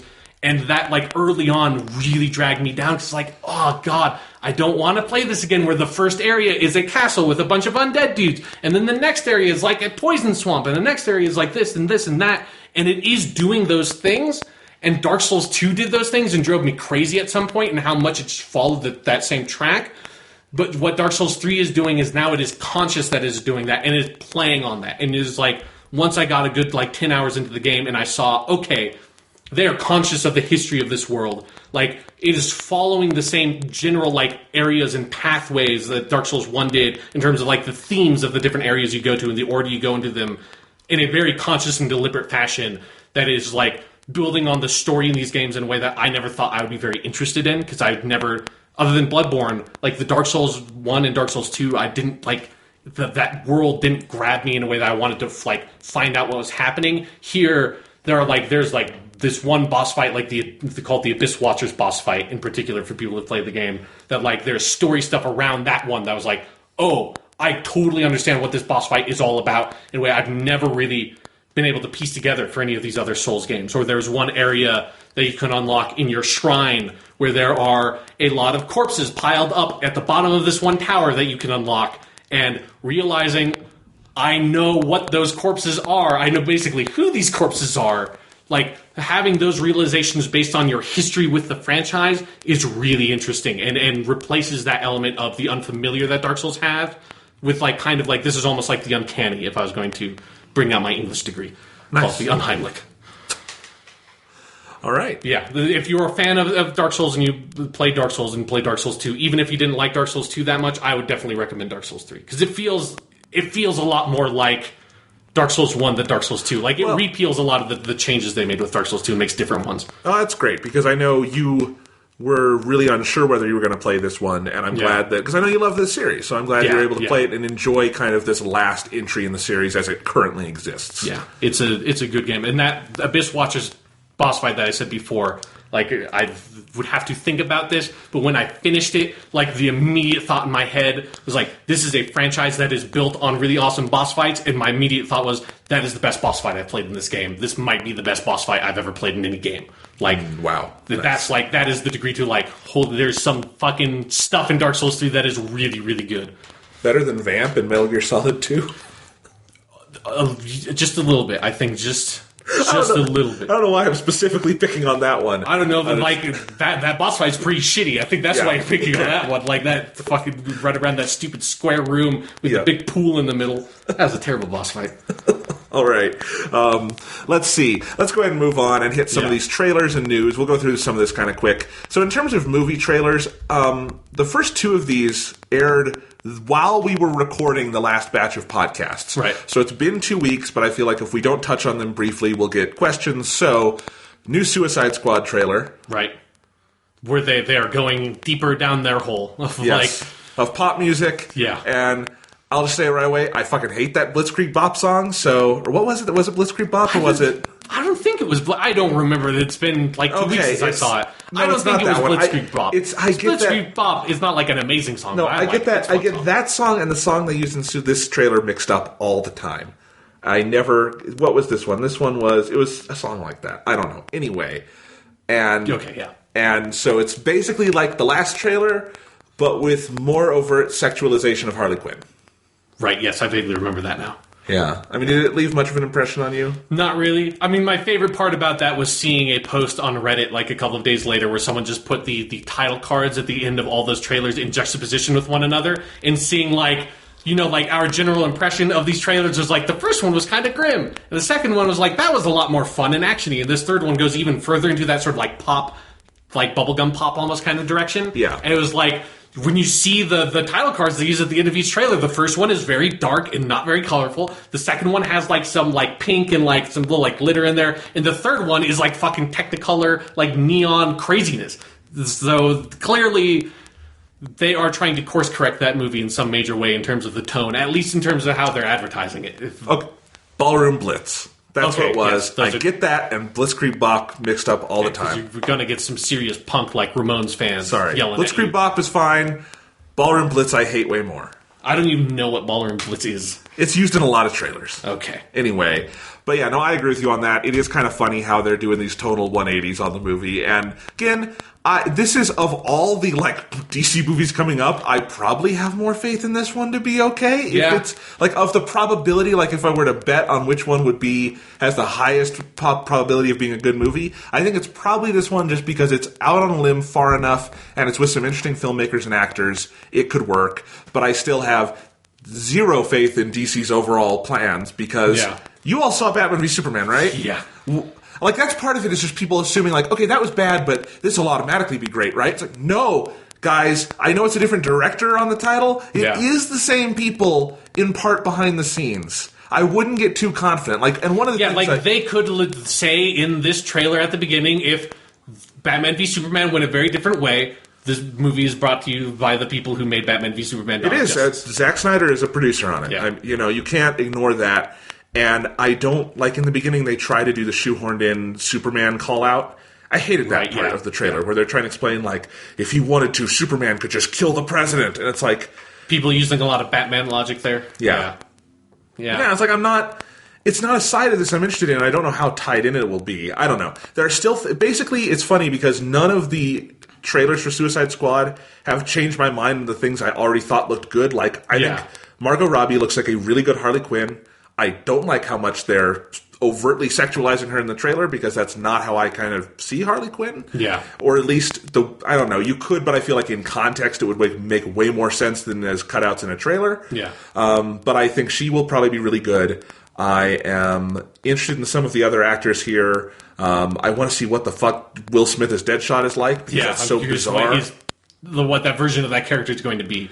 Yeah, because my instinct is that it will be the boring version of it, where because Will Smith is inherently likable, he'll be Deadshot as an anti-hero and not a villain, and that's not really an interesting version of Deadshot, but whatever. But we'll see. And then I don't know what to make of Jared Leto's Joker. Yeah. And I'm kind of glad they're saving him for the actual movie, but all the little hints feel out of context, this doesn't make sense. I mean, that's the thing with these trailers, of that, trailers have to walk such a fine line, because we talk about this a lot, because we tend to talk about these trailers, that, there is this weird line between showing nothing and thus being, kind of incomprehensible and not being enticing for the movie, which is how I feel about all three of these Suicide Squad trailers. And then on the other hand, there is the Batman v Superman trailer that has the Doomsday reveal at the end, where you're you just literally gave away the entire 3-act structure of your movie, and now there is no surprise. And when you went and saw that movie, the only thing that was mildly surprising was that Superman dies at the end. It's fucking spoilers, but I don't give a shit.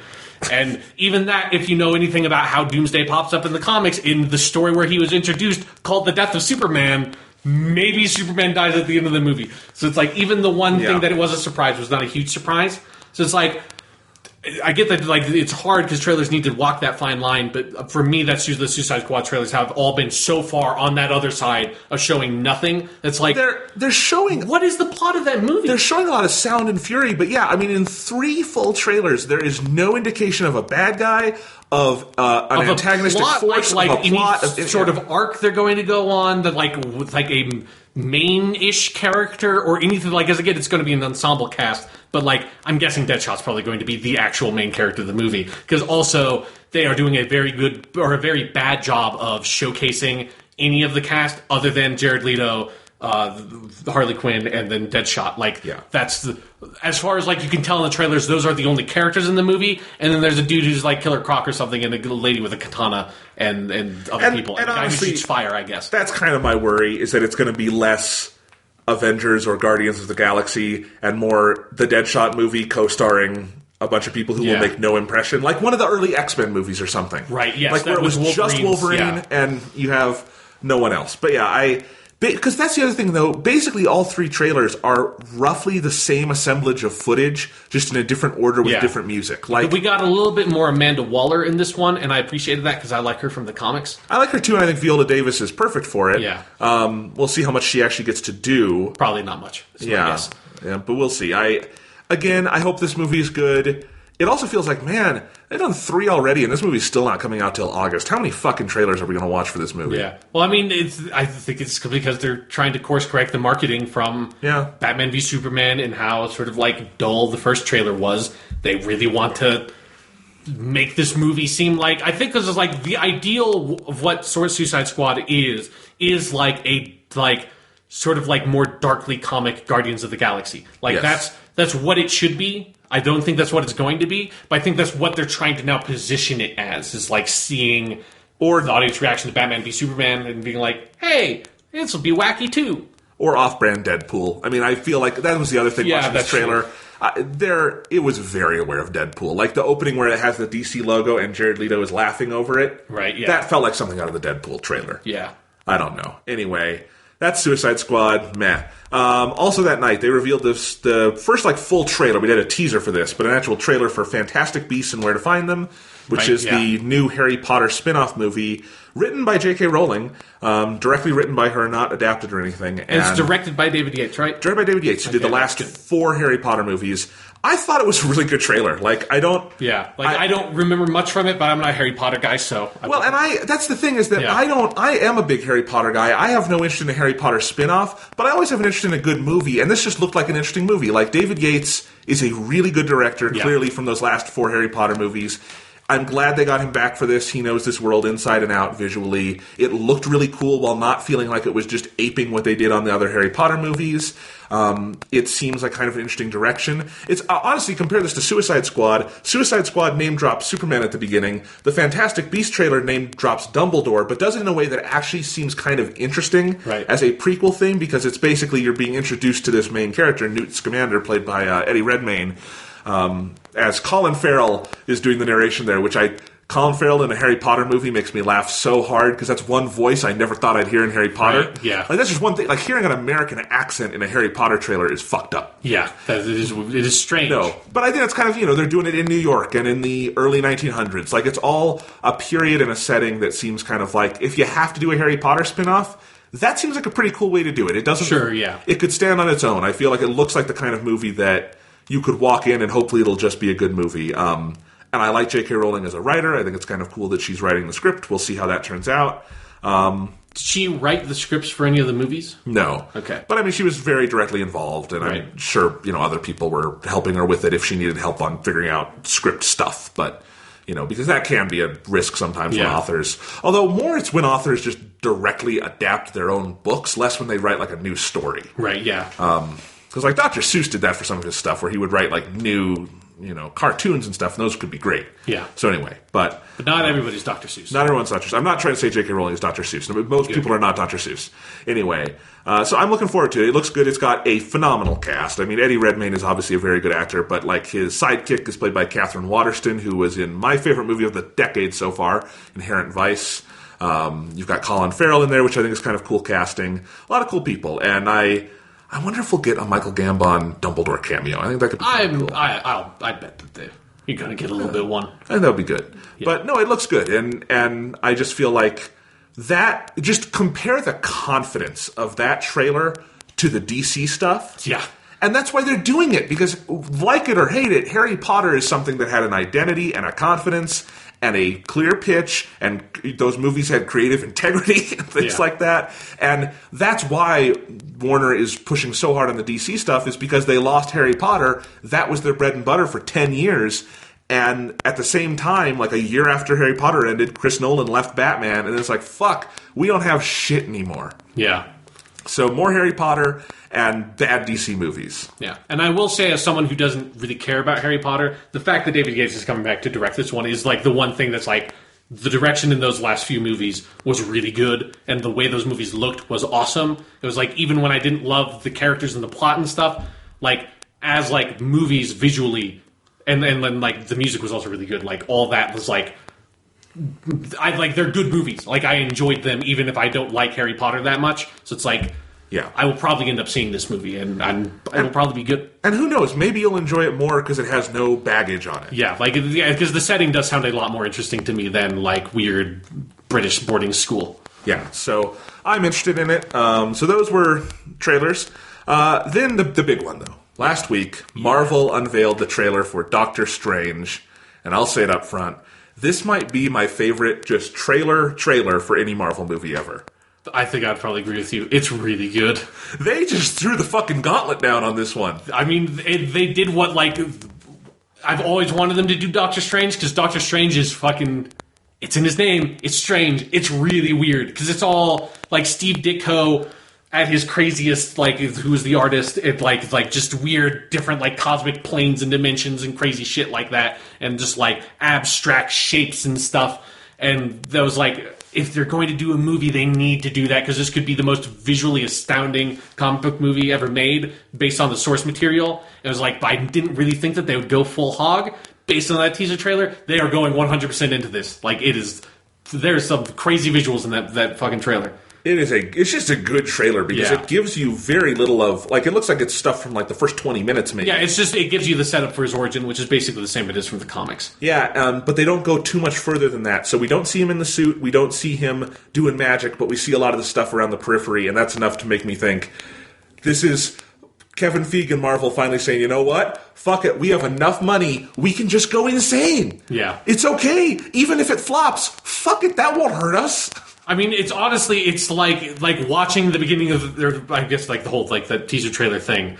It's like watching it just reminded me, oh, right, the beginning of Batman Begins is totally a ripoff of the origin story for Doctor Strange in a weird way, of, like, this guy who's, like, down and out on his luck, like, wandering around, like, trying to, like, find some sort of answer and, like, ending up in, like, Tibet and, like, stumbling upon some sort of secret temple and being trained in mystic ancient arts that, like, nobody else knows, and, like, all of that, like, that is the beginning of Batman Begins. That is 100% the original origin story for Doctor Strange. And then watching this is like, oh, right, that's what this story is. This is like the beginning of Batman Begins if everyone making it was on, like, just incredibly high the entire time, which is a movie I sincerely want to see.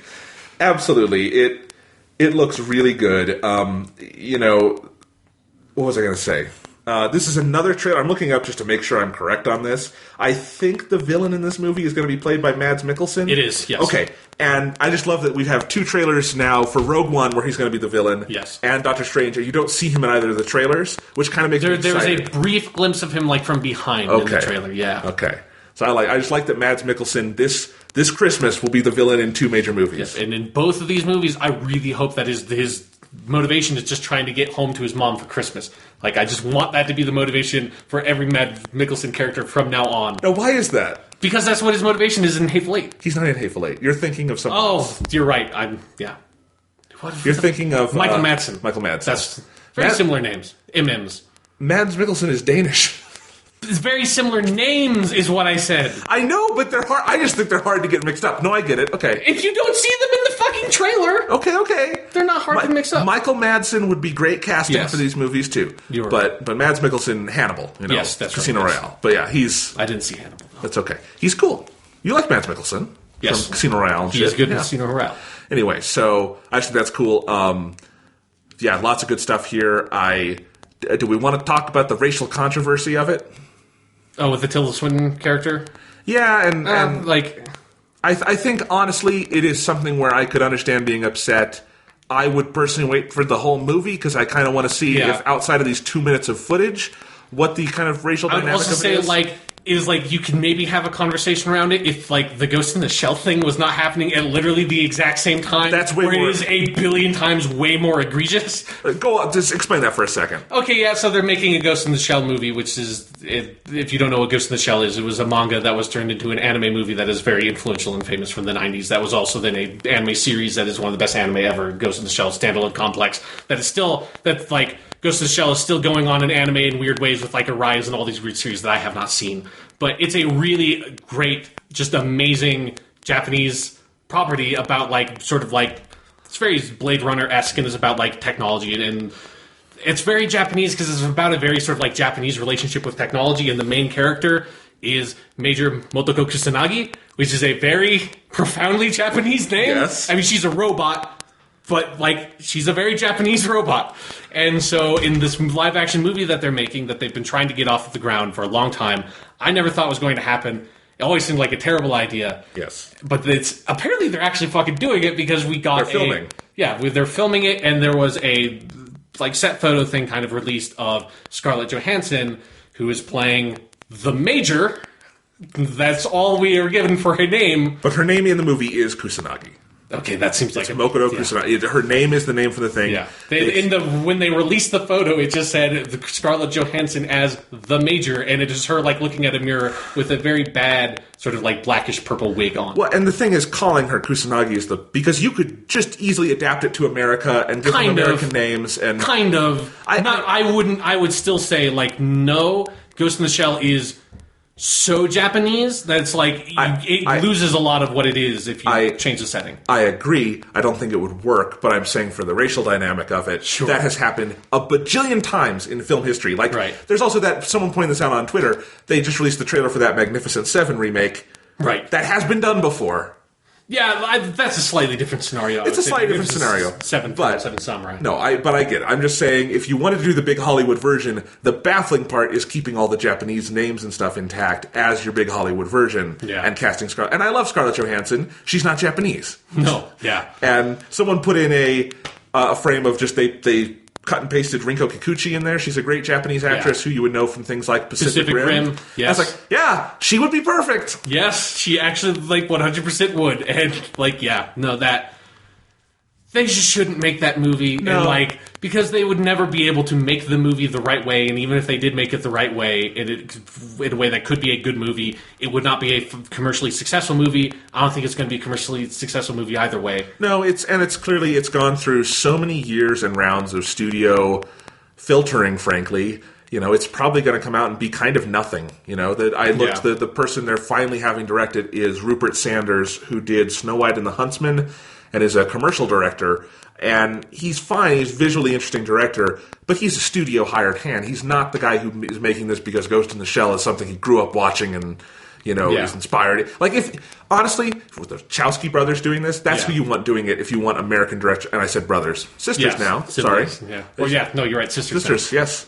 But anyway, so if you had the Wachowski sisters do it, then that would be great. And they would probably cast actual Japanese people. Yes, no, they would. Because, for those who don't know, The Matrix is heavily inspired by Ghost in the Shell. Yes. A lot of their work is. Yeah, so anyway, But yes, that's kind of in the background of this. I think the Tilda Swinton thing is actually kind of interesting because Tilda Swinton has a history of playing androgyny, racial... Yeah. She's really good in Constantine, where she plays an angel. Yeah. What you want, an androgynous angel is really good. And I was going to say racial ambiguity, and I'm kind of okay with it on that level. I understand it's not perfect, but I also think Hollywood has done much worse. Yeah, as far as whitewashing in Hollywood is a problem, and it's should be discussed, and I'm glad that people are discussing it. But this is especially again that Ghost in the Shell thing for Marvel is very fortuitous because it's you see the Tilda Swinton thing is the most innocuous way you could do it. I guess is the nicest way to put it. The most innocuous way to be racist, as opposed to the God damn it Hollywood way that the Ghost in the Shell movie is doing it. Yeah. But Doctor Strange looks great. Yeah. They're letting Benedict Cumberbatch use his accent, which is great, because if you don't, what's even the point of Benedict Cumberbatch? Yeah, and it just reinforces how much Benedict Cumberbatch does literally look like Stephen Strange from the comics. It's absolutely really crazy. And I hadn't thought it in the makeup and stuff. He needs the goatee, obviously. Right. On the streets, I would have never thought that, but it's great. When he grows that goatee, holy shit, man. Yeah. That dude is busy. Just finished filming Doctor Strange. I guess they're filming Sherlock right now. He never stops working. It's crazy. All right, well, anyway, so that is exciting. We're looking forward to that. Oh, and, speaking of Marvel, the Civil War reviews are out. Right, yes. God, I am excited for this fucking movie. Yeah. As bad as Batman v Superman was, it sounds like this is just as good. Which is that's what you want. That's very Doctor Strange sort of thing. Is you need a cosmic balance of the good and the bad. It needs to come together. It's you can't have one thing overweigh the other. Absolutely. All right, so that sounds great. And then we have, I think, the coolest trailer of all of these for Shin Gojira. Oh, right, yes. The Japanese trailer for the new Godzilla. What's the English title of this one? I forget. Godzilla Resurrection? Resurgence? Resurgence sounds more what it is. I just know it as Shin Gojira. So do I. So okay. It's I think Godzilla Resurgence sounds like it is. That it's either that or that is the title for Godzilla comic book. I don't know. Okay.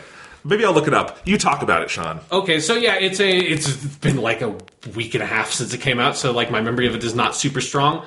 But it is like it's the first like significant look we've gotten at the new Japanese Godzilla movie, so it's not connected in any way to the American one, which I saw. This is kind of funny. Like on some of the comments, I saw like people as is like, "Is this a sequel? How is this? Why does this look so different from the last Godzilla movie?" It's like it's not just. It's not the same. Like, it's Japanese Godzilla. Like, don't try to make a connection. Like, honestly, don't try to make connections between most Godzilla movies. You'll just really hurt your brain if you do. But yeah, it's a Japanese Godzilla movie. It is Godzilla Resurgence. Okay, good memory. And I was confused, though, because the Independence Day sequel is also called Independence Day Resurgence. Okay, yeah. And this is fucking me up. It's the year of Resurgence as a subtitle. It's Resurgence's time. We've given, like, Revelations a break for a little bit. Yeah. We've Resurgence some time in the sun. But yeah, it's a short little trailer that mostly just shows you... Like, and I'm curious, like, if there's going to be another kaiju in the movie at all, because it doesn't show it. It only shows scenes of Godzilla basically destroying Tokyo, and it's a very dramatic trailer. But, like, we've talked about this before, but the movie's directed by Hideaki Anno. Like, this is a very anime-heavy podcast today. And he's the guy who's basically the creative voice behind Neon Genesis Evangelion, which we're not going to explain what that is. If you want to find out what that is, just look it up on the internet. But it's a very sort of famous, beloved anime series that is also, like... really stylistic and very much an auteur kind of project. And so you get a sense of that in how he's redesigned Godzilla. And I'm way into it because there are, I think, 28 Godzilla movies now. It's like I am fine with like every couple of Godzilla movies going a bit crazy with their Godzilla costume. I think this is a really cool one. Like he has a giant tail. He's got a really fucked up head. He looks like Godzilla from Godzilla vs. Destroyer with like weird red lines emanating from his body everywhere. I'm ready to fucking buy my ticket to Japan to go see this. Yeah. This looks phenomenal. Like, you can tell from frame one, this is a Hideaki Anno movie. Yeah. Like, the camera angles, the cinematography, which I think is phenomenal. Yes. And then the actual suit, which, thank God it's a suit still. Yeah. You can't do Godzilla in Japan without the suit. No. They're not even trying. That's great. And it looks phenomenal. It's such a different design. That tail is huge. Yeah. Which is cool. It just looks so great. And honestly, what it reminds me of is the first thing Anno ever did, which is not ever did, but like notably did, which is he was a key animator on Hayao Miyazaki's Nausicaa, yeah, and he animated famously the giant god monster sequence, which is when the god monster is resurrected and it starts melting and dying. Yeah, that's the kind of like vision he's bringing to this Godzilla. It looks like, because it's like Godzilla is like an active volcano almost, and he's pulsating, and it looks like he could kind of fall apart or go off at any moment. And clearly, the original Godzilla, which we've talked about a lot, is all about, the nuclear holocaust angle.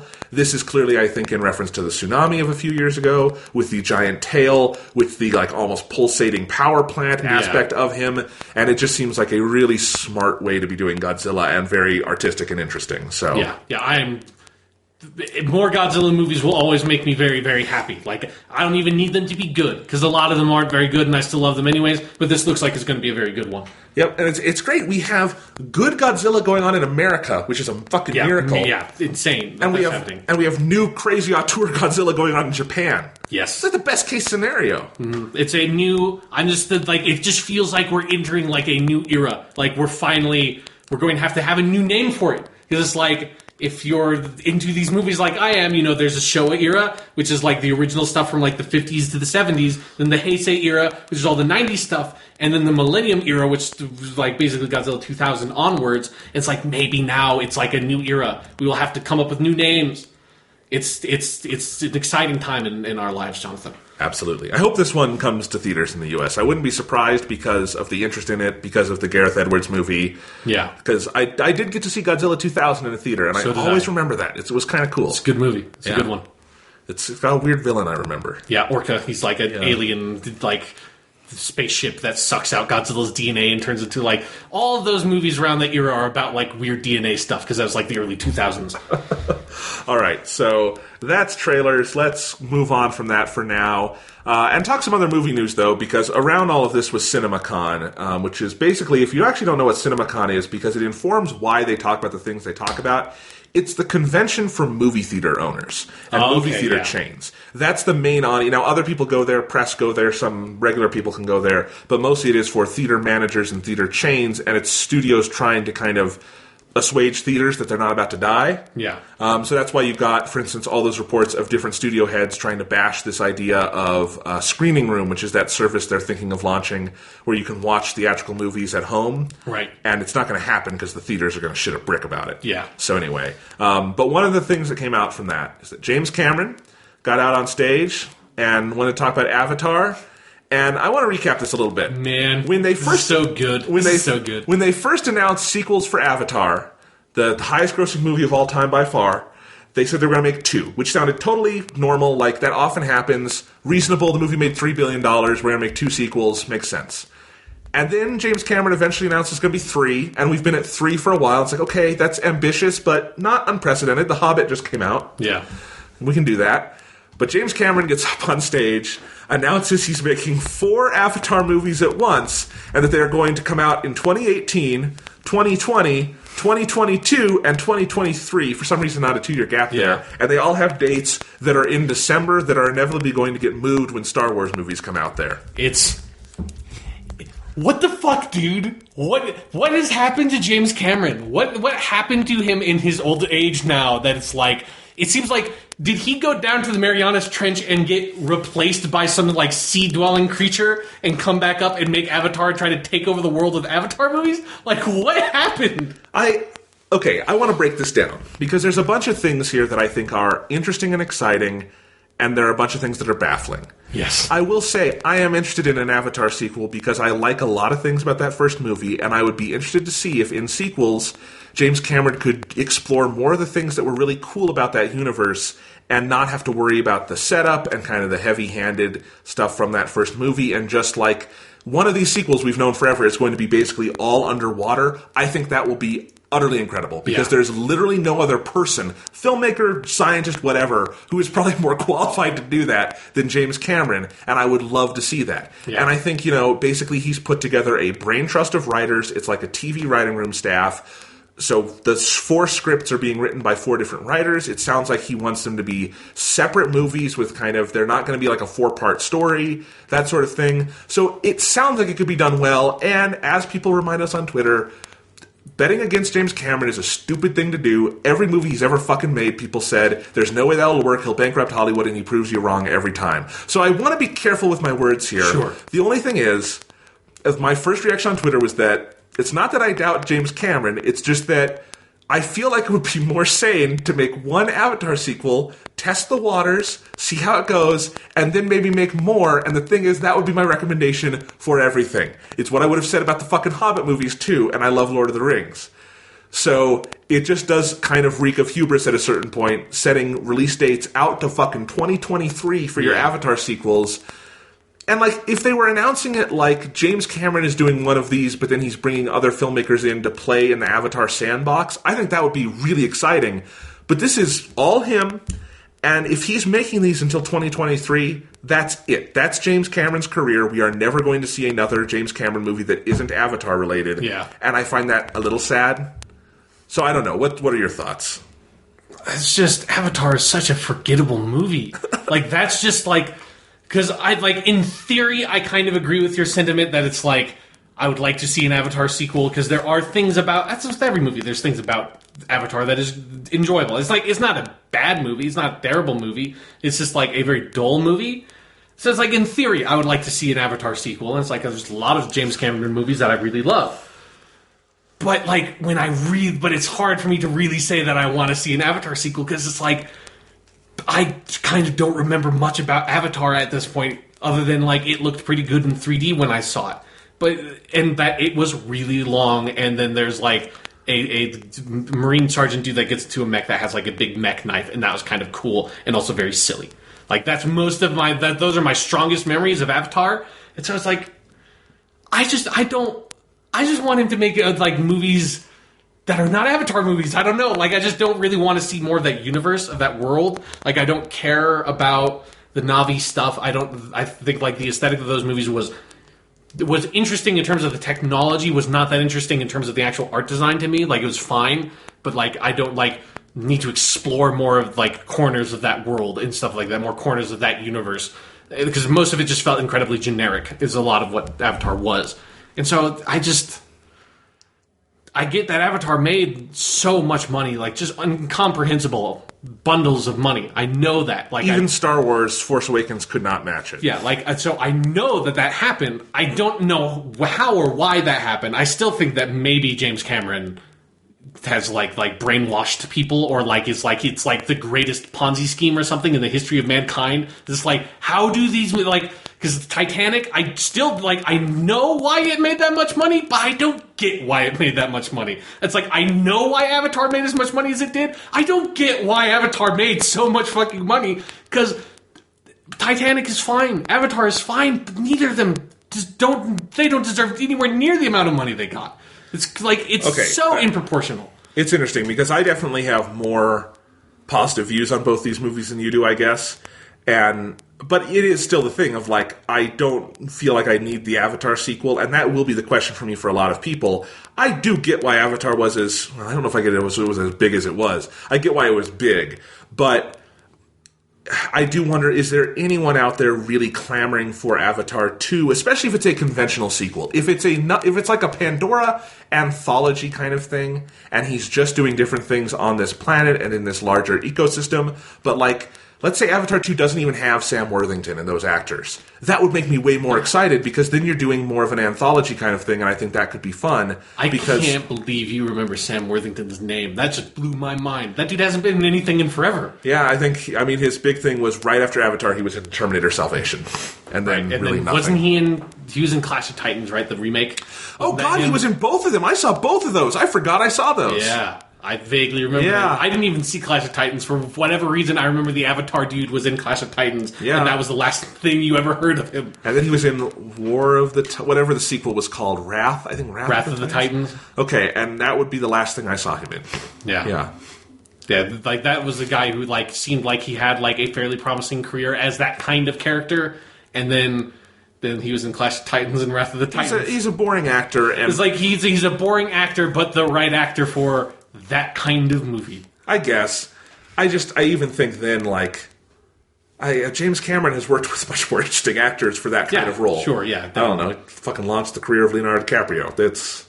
And Kate Winslet. I guess they had movies before then, but Titanic, clearly a launching pad for a lot of things. Yes. Again, and Leonardo DiCaprio did everything he could to run away from Titanic. Yes. I was up to and including getting raped by a bear in The Revenant. Just really quick, that reminds me, on the plane ride back from New York City, the guy in the seat diagonally across from me was watching Revenant on the screen, and I was reading. Actually, I should just mention this. I was reading the Witcher books on the way, on the plane trips and stuff, because XCOM Enemy Unknown Plus for the Vita sucks, and I spent $20 or whatever on that, and it's terrible. I didn't want to play it, so I was reading the Witcher books, and those are really good. They're so good. You should definitely read them. And so I would, every once in a while, I'd look up from The Witcher and just see, it felt like for half the fucking plane ride, I was just constantly looking up and saying, he is still getting mauled by that goddamn bear. Because I haven't seen Revenant, and all I know is that he gets mauled for the bear, and it's like a revenge movie or something. It's that goes on fucking forever. He gets mauled, but then the after effects go on for a long time. The actual mauling is only about 8 minutes. Yeah. The long scene, but not that long. It just felt like I kept on constantly looking. It was holy, is that still there? He's still right there. Okay. Yeah. Okay, go back to what you That is the funniest. I just can't believe someone would watch that movie on a plane. It was so weird. Anyway. I thought sorry, I have to interrupt you again. The best part about all of that was the first 30 minutes or so of that guy very awkwardly not knowing how to watch it, get the movie to start playing, and swiping his credit card, but then the thing would pop up on the screen, and it's he was just far enough away from me that I couldn't say anything without it feeling socially awkward, because he thought it was a touch screen, and so he kept on pressing the screen. It's no, there are controls on the chair. I just so desperately wanted to scream at it. It's okay. The controls are on the armrest for your chair. He's just he would try it and then he couldn't. And there's he would look around for a second and clearly not want to broach the topic of discussion because it would make him seem like an idiot. So he'd kind of go back to doing what he's doing, and then he would try again. And then eventually he figured it out. That was the best. I was rooting for that guy deep in my heart when he figured it out. Anyway, so just to finish our Avatar talk, right? the first of these sequels, it keeps getting pushed back. Now, it was supposed to come out this year. I think it was at some point supposed to come out last year. But anyway, it's going to come out 2018 now. So that means it will have been a full 9 years. Yes, fuck, that's right. 9 years between Avatar 1 and 2, and then Avatar is going to become this like almost annualized thing. And it's just, I really wonder how it's going to do. Like, I think they're obviously going to do well, but I just wonder how well, and I wonder if fatigue will set in quickly, because James Cameron is asking the studio to bankroll him over $1 billion to make these movies, probably. Yeah. And if it goes south at any point, they're in the tank, and then all the money they made from Avatar 1 is gone. Yeah. So it's really interesting to me. And I also kind of wonder, yes, Avatar made $2.7 billion. That's a lot of money. God. But think about it this way.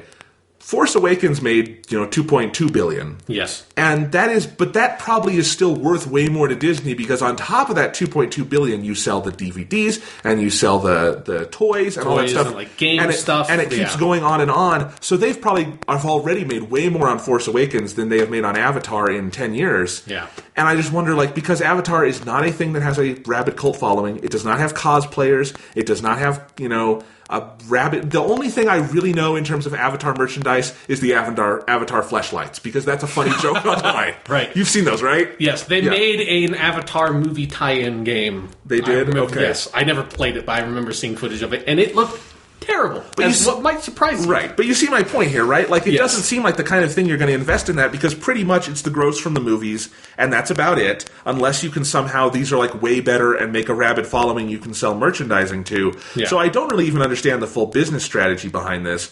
Then again, it is James Cameron. Maybe shouldn't double think him here, but I'm kind of interested. I also it seems so crazy, and we're still 2 full years off from this first one coming out. Do you think there's any chance we don't go up to 5, 6 sequels?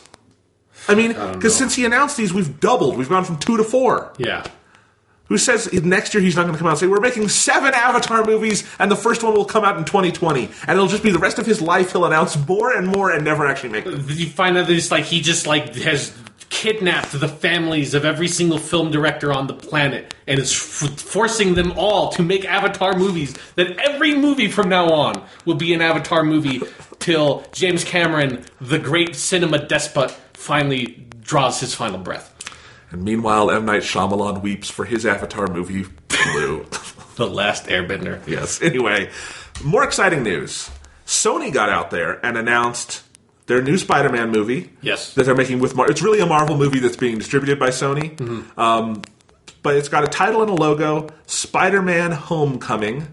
I actually really like that title. I like that title as well. And the title treatment is fucking awesome. It looks like something from the old Spider-Man cartoons. Yeah. But I like it. I mean, obviously there's a couple of meanings there. It is going to be, he's a high schooler, so that's cool. He is coming back to Marvel, finally. And I think that is that above all else just warms my heart as a title. I think that it's been a long road for this poor guy. It's been a very long road. And so I think that's Spider-Man cool. 2 was a very long time ago. And I also just love the indication, because it's an indie director doing this, and it sounds like it's going to be a little smaller scale. If they just did a Spider-Man movie that was set the week of Homecoming, and it was Peter Parker having to deal with shit, and it ends with him going to the homecoming dance. Yeah. Or it ends with him having a fight with the Green Goblin that interrupts the homecoming game. That is how that should happen, but yes. But that on its own as an indication, that would be a great setup for a Spider-Man movie. Yes, absolutely. And given, now that the Civil War reviews are out, and unanimously, whether people like or hate the movie, and no one hates it, or likes or is not enthusiastic about it. Everyone says Tom Holland's Peter Parker, best Spider-Man ever. Yeah. Just everyone is saying he is the perfect Marvel Spider-Man. It's Marvel's, unbelievable casting streak just seems to be going on forever. But just the idea, we are getting Marvel's Spider-Man. Yeah. And I love the Sam Raimi Spider-Man movie. Spider-Man 2 still the best superhero movie. Yes.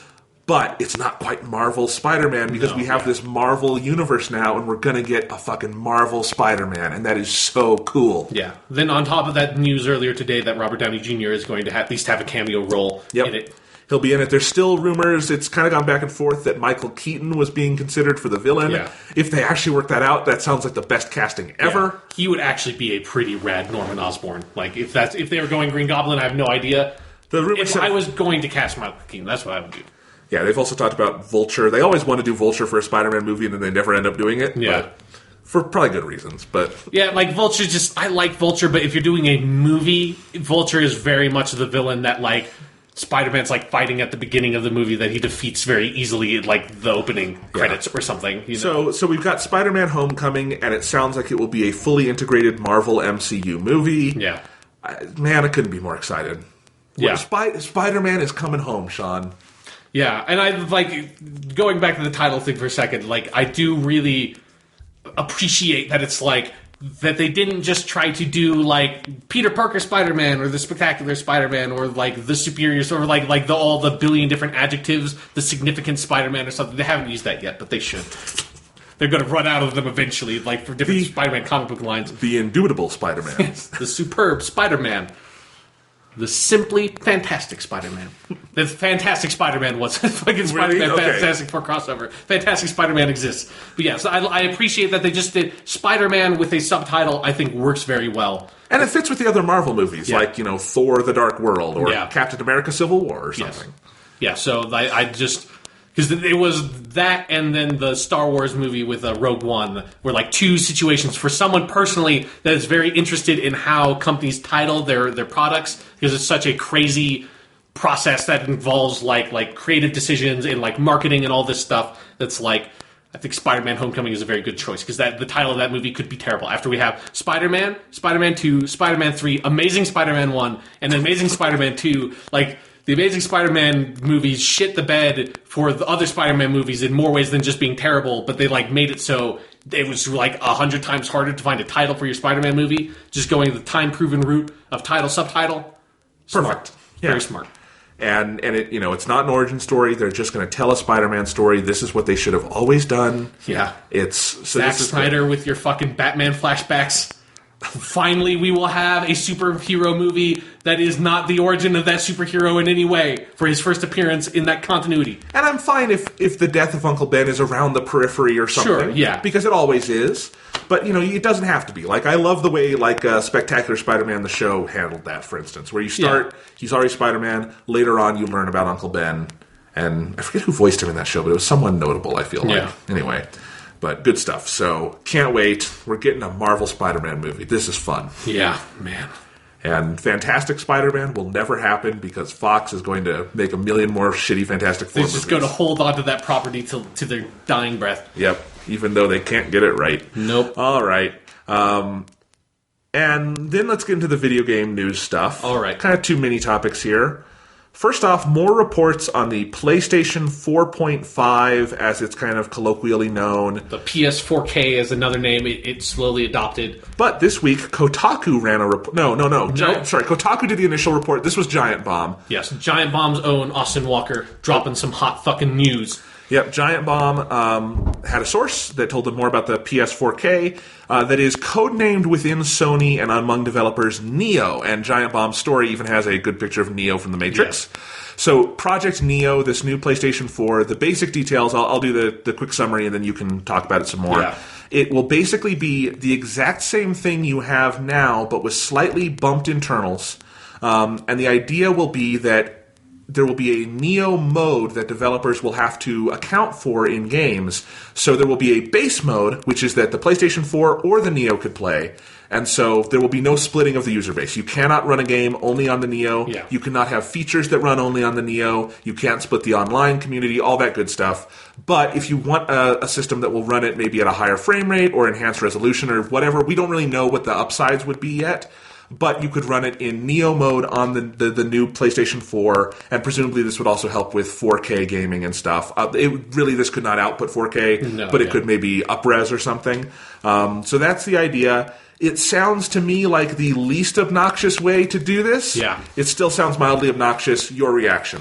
Yeah, so this was like... My reaction to this is always kind of like has a weird story around it just because this story dropped out of Giant Bomb like literally as I landed back from New York City. So it was like I was in the cab ride back to our house, which is like a fairly significant cab ride from DIA. And so I was just in the back seat and I had my phone out and checking Twitter. And I'm a big fan of Giant Bomb because I think they're a great website if you are into video games and video game related things. And so I follow basically all the main Giant Bomb guys on Twitter. And it was like, scrolling, and like it's like my Twitter feed was just insane because I follow a lot of games industry people. It was like I couldn't get any sense of like what happened like in the past like 30 minutes. Like what? Like there's like 100 fucking tweets about like something like people like PS 4.5 is like scrolling back in my timeline and then seeing it's like okay, Giant Bomb, which like very rarely has big news stuff coming out. Like Austin Walker, who's one like he got onto Giant Bomb, I think, about a year ago now.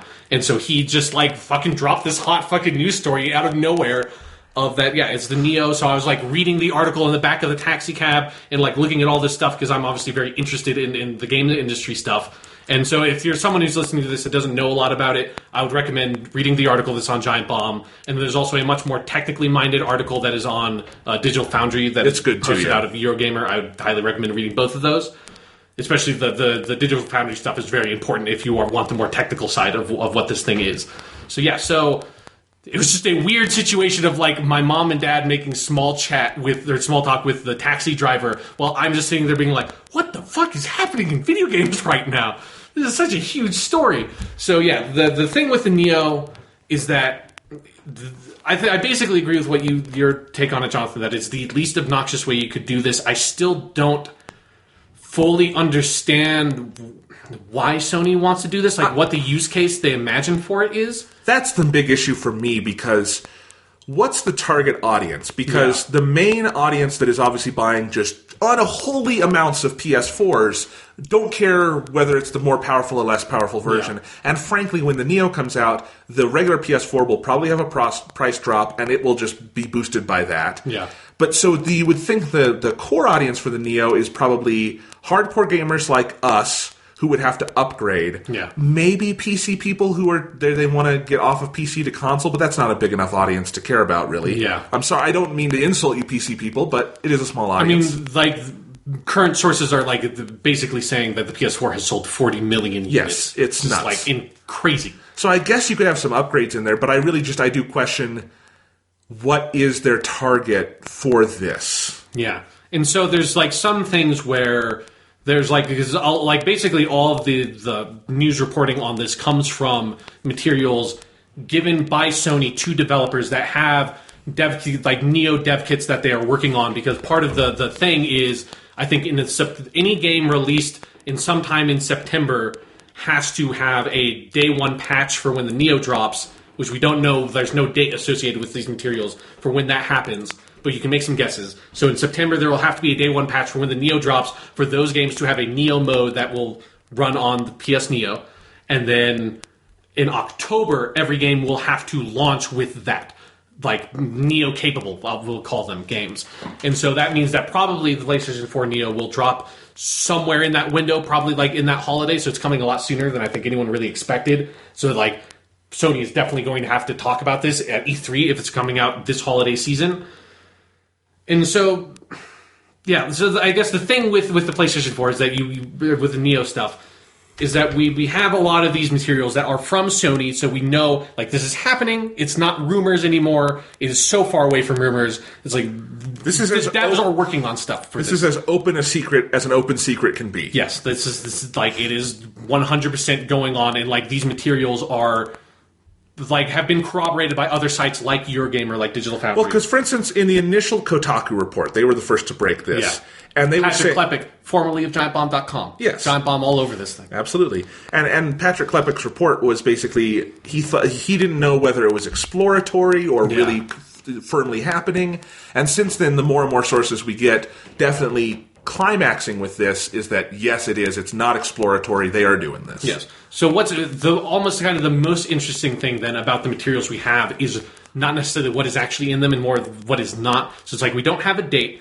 There's nothing specifically talking about the Blu-ray drive in any way. And so it's like, is it going to be basically the same Blu-ray drive that the PS4, the very current PS4 has? Or like, because it seems like it would be a very Sony move historically to get a PS4 model out there for like $400 that has a UHD Blu-ray player in it, which would be by far the cheapest of those on the market. That is also has like all these other features, which is basically like the PlayStation 1 played CDs, PlayStation 2 played DVDs, the PlayStation 3 played Blu-rays, and they were all basically the cheapest or competitive with the cheapest of those like media players on the market when they launched. And those are some of those things that like people bought PS2s to also watch DVD movies. People bought PS3s to also watch Blu-ray movies. That is a significant and like effective strategy they have used multiple times. And so I'm kind of surprised that there has been nothing confirming that there would be a UHD Blu-ray player in it, because I feel like if there was, these materials would probably say so. Like it's because then the question also becomes: do they ship games on those? Is that possible to read a game or install off one of those? Yeah, but like I don't think they would, because all the discs would have to be compatible with the normal PS4 as well as the Neo. So like obviously it would like that wouldn't be a concern. But like the materials do specifically say that like every game has to be able to run at 4K. Like that's obviously going to be upscaled for basically every game, because like this thing is a lot more powerful than the PS4 in with the GPU. And again, like the Digital Foundry report goes into details about how that is, but it's like not so much more powerful that it's not like a $3,000 machine. Like PCs can't run like modern games natively at 4K. So like 4K is a part of this. Like that is one of the reasons why they're doing this, because 4K TVs are becoming a thing now. And if it were called the PS4K, like as an advertising thing, to not have that UHD drive would be baffling. Yeah, it would be crazy. Like because like you can watch some stuff technically 4K streaming, but it's not. That's not like you're not really getting it. The UHD Blu-rays are by far the best you can get right now. Yeah, exactly. So like that's just something that is really, really fascinating to me. I'm also like, I guess like the thing I'm wondering about this, because this is also something that's not really in the materials that have been given so far, is what is their business strategy around the PlayStation Neo and the PlayStation 4, the Neo and the base models, basically. Is that like, are they going to do like this comes out at basically $400? Like that's confirmed. And so if this is going to be $400, basically replace the PS4 at like its original market price. Are they then going to say, okay, then the base PS4 is now significantly price dropped to try to push even more units of that? Or is this just going to be, they're going to sell out their stock of the base PS4, and then the Neo PS4 is just going to be the PS4? Because again, we don't know what it's actually going to be called on the market. Neo is just the code name, because someone at Sony really likes fucking Matrix because they had the Morpheus and the Neo. So, like, I totally can envision a scenario where they just sell out their stock of base PS4s that are already out there, and the new PS4 is just, that's just the PS4 that's on the market, and this is just their way of keeping the PS4 at that $400 price point throughout its lifetime until whenever they decide to move on and make a PS5 or whatever. Like that scenario, I'm sure is like far off if they're taking the sort of half step now. But that's something that also like would really change the consumer case for this model, because I don't see people like me upgrading to this. I don't see most people trying to upgrade to something like this, like because I just don't. Historically, that kind of thing, like the N64 expansion pack, the Sega 32X, like that kind of stuff, the way Sony is handling this is the way more consumer friendly based on these materials than those models were. But it is still walking down that same path of some people are going to have this Neo thing, some people are going to have this base thing, and either what's going to happen is the Neo is going to be successful enough that the Neo mode for all these games is really good, and the base mode has like a shit frame rate or something like that, and all the base version of the games is terrible, or there's not enough people adopt the Neo thing, and thus the Neo mode on all these games is going to be basically worthless and like not actually upgraded at all, and there's just going to be like a slightly up-resed version of the base PS4 game, in which case the Neo has no real reason for existing. And I was explaining this to my brother Thomas. We were playing Destiny together and talking over Xbox Live, and he was asking me, like, what is this PS Neo thing? Because he'd been hearing about it. He saw me tweet about it. And I was explaining it, and then he said, well, would you get one? And I said, I really don't know. Probably not, unless it was, like, just so compelling, like, every game that's currently at 30 frames runs at 60 plus and stuff like that, which I don't think will be the case. Does not and seem also, like that's going to happen. When I think about the games that make up the bulk of my PS4 collection, they are cool indie games, they are Japanese imports, they are remasters of PS3 games, almost nothing that I feel like would automatically benefit from the Neo treatment, especially because the ones that would are probably major, AAA cross-platform that are probably going to be optimized for Xbox One and PS4, and Neo will just have to be an afterthought. Yeah. Because your install base is 40 million base PS4s, 10 million plus Xbox Ones, and, base PCs and stuff, and you're not going to spend that much time on the Neo thing. So I just automatically, I run through all the games I play on PS4, and I think people at large play on PS4. Like, what would Call of Duty make of this? They already run everything at 60. It's Call of Duty is on everything already, so they're not going to have a lot of time, I think, to do the special Neo version. So I just run through it, and I'm like, I don't know the compelling scenario where I automatically feel like I need to have this. Yeah, it is something that's like, the only version of these events that makes sense to me is that sort of very iPhone-ish model of like, I don't know, like, this is just going to be the new PS4, and like, there's going to be another like version of this that's like a slightly better 2-3 years from now that is also then going to be $400, and it's like, nobody, if you're going to go buy a PS4, you're just going to buy whatever the newest PS4 is, and it doesn't really matter that much. It's like, it will be slightly more powerful because it might as well be. It is basically, because the way that like manufacturing costs for these kind of PC parts work is that all this, say with the Xbox One and the PS4 is all based on AMD stuff for the graphics, for the GPU and everything like that. And so AMD is going to make their newest graphics cards, like they're going to make their newest stuff. They're not going to constantly be wanting to make their old, outdated processors and everything. So the reality of the manufacturing is that it will actually be more cost effective to make these better than to try to keep on making them like the old PS4, because AMD is basically going to be mass producing these parts anyways for like computers, right? But this is where it gets confusing, because with the iPhone upgrade kind of model, it is similar in some ways, because 99% of apps you get on your iPhone 6S, which is like what we have, you can still run on your old probably iPhone 4S, if anyone's still running those. But with games that are really like processor intensive and stuff, once you get to the PS 4.7 or whatever, that won't be a case. Those will not be running on the base PS4 anymore. I mean, that's what I think, and this is actually more Giant Bomb stuff on the Giant Bombcast, which is their podcast. They were talking about this topic, obviously, and one of the Giant Bomb guys, Brad Shoemaker, made the point that is when you make the PS5. That's when it gets to the point where you don't want to say that the old stuff can still play the new stuff. Like, I think it's always going to be backwards compatible here on out, because I think like the sort of like custom architecture for consoles died with the cell processor in the PS3. Like the Xbox One and the PS4 are based on like common PC technology. So it's like, it's all probably always going to be more or less backwards compatible here on out, but it's not always going to be forwards compatible. So that's when you will say, okay, like now the PS4 cannot play PS5 games. Like the PS4 you bought in like 2013, that can play the PS4, they can play like Neo, that can play Neo 2, or however, like if they want to make more models in this style, that like it can play like all these versions of these games, like acceptably well at the very least. But then once you have the PS5 drop, that is when like the curtain comes down and you have to buy a PS5 if you want to keep on playing the newest games.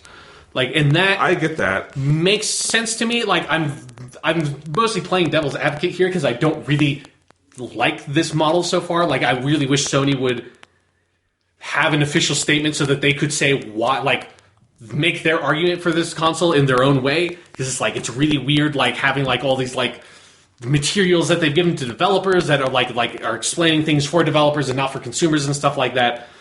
So it's like, I don't really understand why they would need to do this, but I can kind of see the case for it, I guess. I guess I can, but the PS4 is also ludicrously successful already, doesn't show any signs of slowing. At current projections, it will probably become the best-selling console of all time by the end of its lifespan, especially considering that it will have, no doubt, a longer lifespan than the PS2 did. It does seem like, to the current user base, because this is not how consoles work. You don't buy a console and then 3 years later have to replace it. I hate that idea.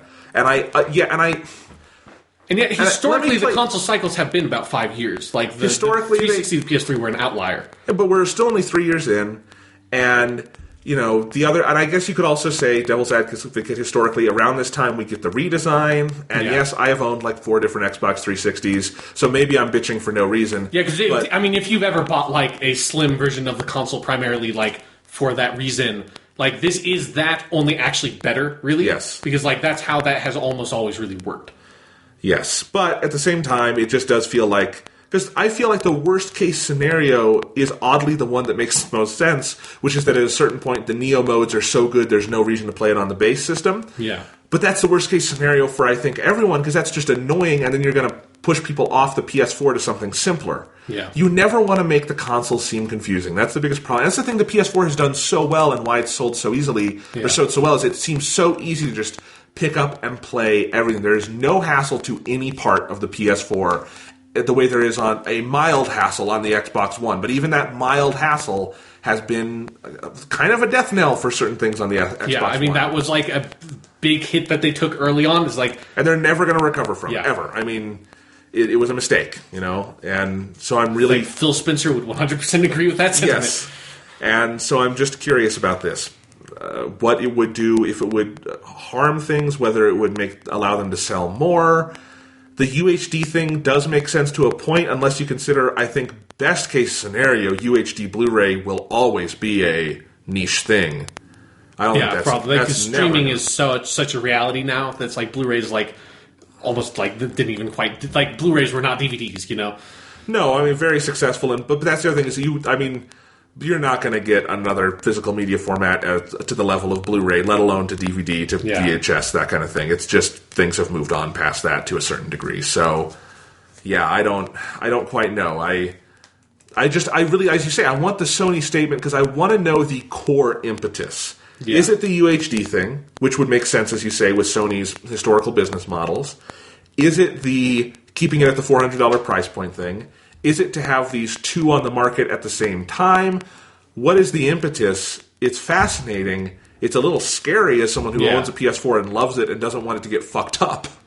You know? Yeah. I mean, it's something where, again, like, they are, like, if you want to, like, read, like, all the specific policies, because there's a lot of stuff that has come out, like, they are, to Sony's credit, like, based on these things, they're, like, doing this in the best way possible in terms of being, like, you can't make a mode that is only on the Neo version, like, you can't, like, split, like, we're not splitting, like, the online multiplayer stuff, like, that can't be split, like, they're also, I really like, there's a thing where it's like, the frame rate in the Neo version cannot be worse than in the normal version for, like, in case the Neo PS4 never takes off, and then nobody ever gives a shit about making the Neo mode, it would be entirely possible for the technically superior console to have the worst frame rate because the developer never bothered to optimize it. So I really like that they have that in there as well.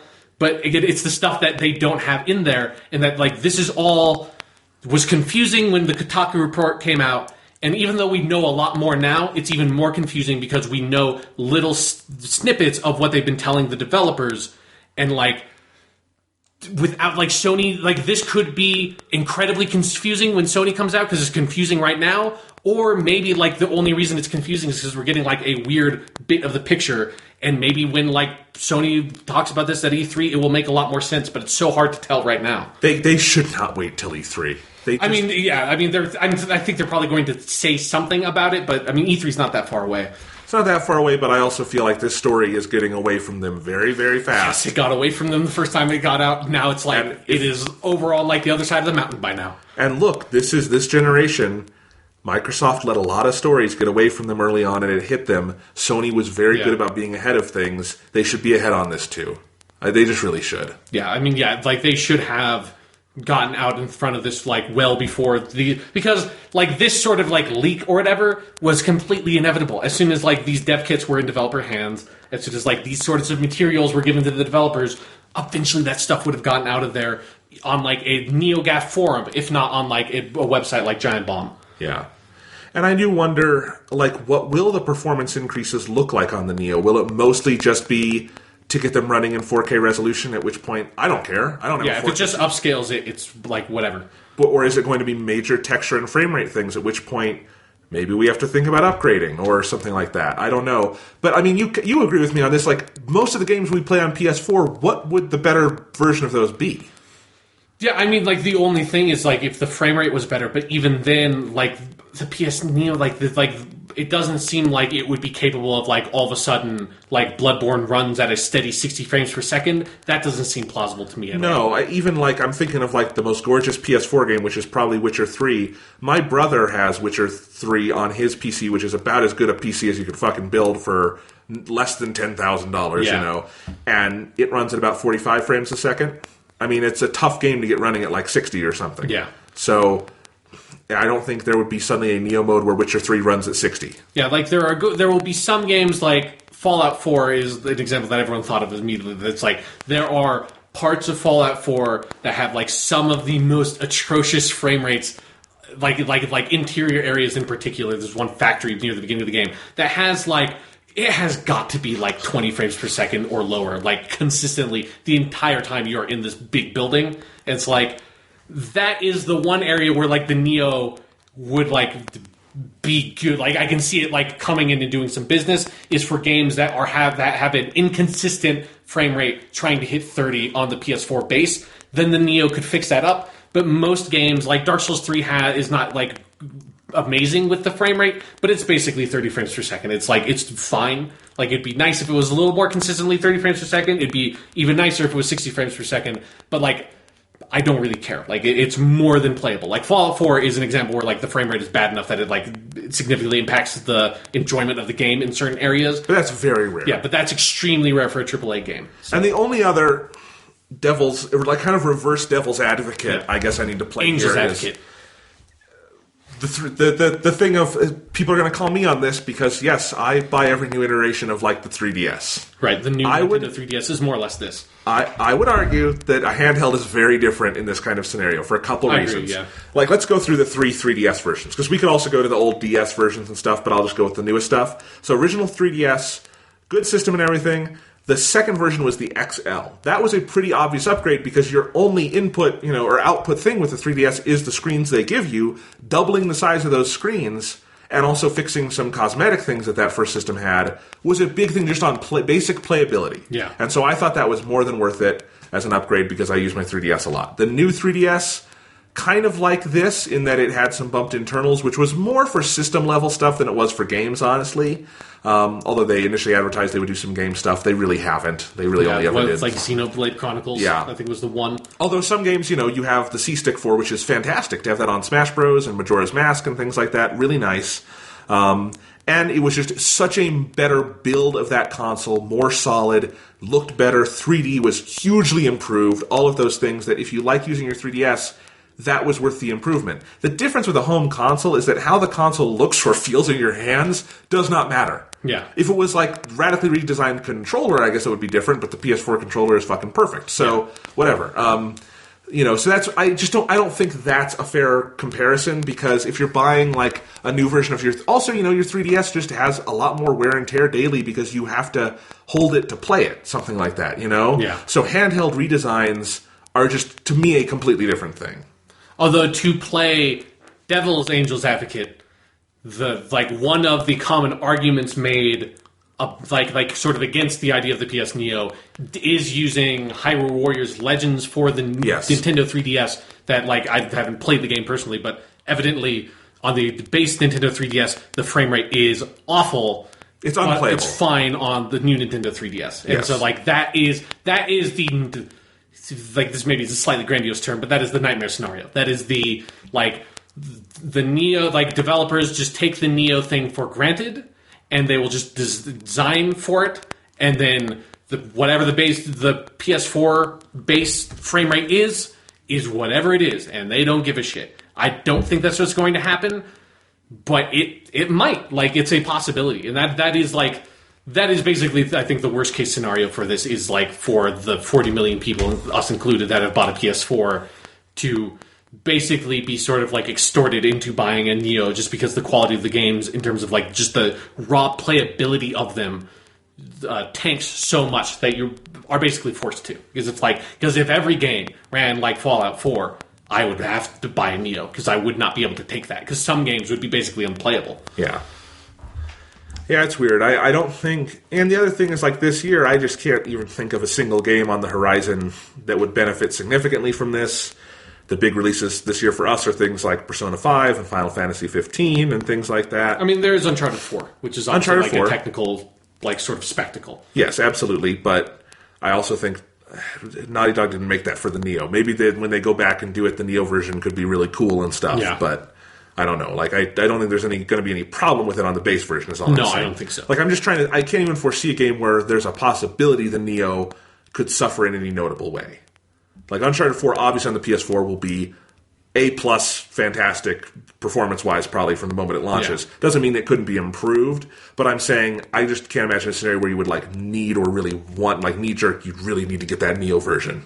Well, again, like, it is if the frame rate on the PlayStation 4 version is terrible. Like, that is the scenario. I know, but I'm just, like, there's not... I'm not thinking of a Fallout 4. I guess maybe a Mass Effect, but that's never been a problem, so I don't know. It's weird. I mean, yeah, like, I don't know. I can see it happening. I don't think it will. Like, I think the most likely scenario is either the Neo drops at the $400 price, the normal PS4 just gets sold out and goes away, the Neo thing becomes whatever, like, that's just the PlayStation 4 now. Like, that is one scenario, and, like, that, like, is, like, kind of whatever. The other scenario is they are selling both of them at the same time. The PS4 gets a fat price drop when the Neo comes out. People buy even more fucking normal PS4s. Nobody buys the Neo. Nobody ever gives a shit. The Neo mode is never anything significant, and things continue as normal. And there's a weird, like, conspiracy theory part of me in the back of my head that's like, that's what it is all along, motherfucker. Like, but they've just been planning the PS4 price drop the whole time, and it's this whole scheme. I don't think it's a scheme, it's definitely not. But I do think the second scenario is the more likely one. I think it is, yeah. Because... what developer is going to prioritize the possibility of Neo buyers over the 40 million very real buyers that exist right now? Yeah. No one. No one is going to, in their right mind, is going to make that decision. I mean, that's how it's always played out. Like, this is a little bit different than the 32X scenario, but it is not that different. No. Well, okay, so that's looking at the future of video game consoles. Why don't we go ahead and look at the past? Because this week, another significant announcement. We're going to pour one out for the Xbox 360, which Microsoft announced they are ceasing production. They will sell through their current stock. And that's it. The Xbox Live will stay on for the 360. You can download your games. You can play your games. They're not doing anything with that. And they will continue to support it in some ways because they have backwards compatibility. So the 360 will always be part of the Xbox One. But this is kind of significant because this is, depending on how you want to categorize the Wii and the Wii U, this is the first of the two consoles from the last generation to bow out. The PS3 is still, as far as we know, in production and everything. Yeah. So the Xbox 360 is saying goodbye for the Xbox One. And, not an understatement to say for both of us, the Xbox 360 was a pretty fucking enormous part of our lives. Oh, yeah, absolutely. I mean, it is... Like the PS3 eventually sort of like caught up to it, and then eventually like in sales overtook the 360 a little bit. But the 360 was the console last generation that led that generation. Like, absolutely. Like the multi-platform games were best on 360. The 360 had the best infrastructure. It had the best like the online stuff. All of that was what that generation was. That was the generation where HD happened, and that was the generation where consoles became like a full platform and not just a thing you put a disc or a cartridge into. It became a thing where I'm going to turn on my console, and it's going to go to a home screen, and then I'm going to go to a video game, and the 360 was better at that than the PS3. Sometimes. I mean, eventually there are some UI redesigns that happened that were not the best, but even then, I would say that it was still basically, like, I would say the online functions, at the very least, were always better than the PS3s. Yes, that's not debatable. Yeah. I just mean the process of actually getting to play a game eventually on the 360 got untenable and annoying. But, no, for the majority of its life, 360 was a great console. And it's almost easy to forget it now because of how rapidly things changed over its lifespan since it kind of gave way to the Xbox One and the PS4. But yeah, I mean, this was 10 years ago now, this year. Yeah. Well, no, 10 years ago last year. Yeah, it's 11 years. This is coming up. I got it the year after it came out. I got it in 2006. Yeah. So it's been 10 years for me this year, 11 years for you. Actually, because I got it the spring of 2006. So it's actually probably about 10 years, almost like right now. And it was summer of 2006 for me. Yeah. So 10 years, I have more memories with the 360 than any other console. Yeah, this is probably true for me too. It's the console that made me into a gamer, someone who I have played games all my life, but mostly I was a kind of handheld person. I did a lot of I didn't feel all that, I felt invested in certain kinds of games, but I didn't have kind of the breadth or depth of gaming experience that I had until I picked up an Xbox 360. The first game I put in there was Halo CE, so it was also an Xbox for me. But to be fair, I think that was true for most people, because the Xbox 360 sold way more than the original Xbox. Yeah, the OG. So a lot of people got introduced to Xbox games on the 360. That was their first one, and that's where I did initially play Halo 1 and 2 on friends' Xboxes, but on my own, played it there, and then Halo 3, and just so many, literally countless games for the 360 that I have played and loved and experienced, and just, learning about online gaming and getting into the idea of, again, a console being a, multimedia platform and all these things. I got really kind of sad and nostalgic when I heard that announcement this week, because it's like, oh yeah, that is firmly in the past now. It's weird. And I haven't really actively used my 360 in 2 or 3 years, so, it's not like this is a new thing, but it just, put it in perspective.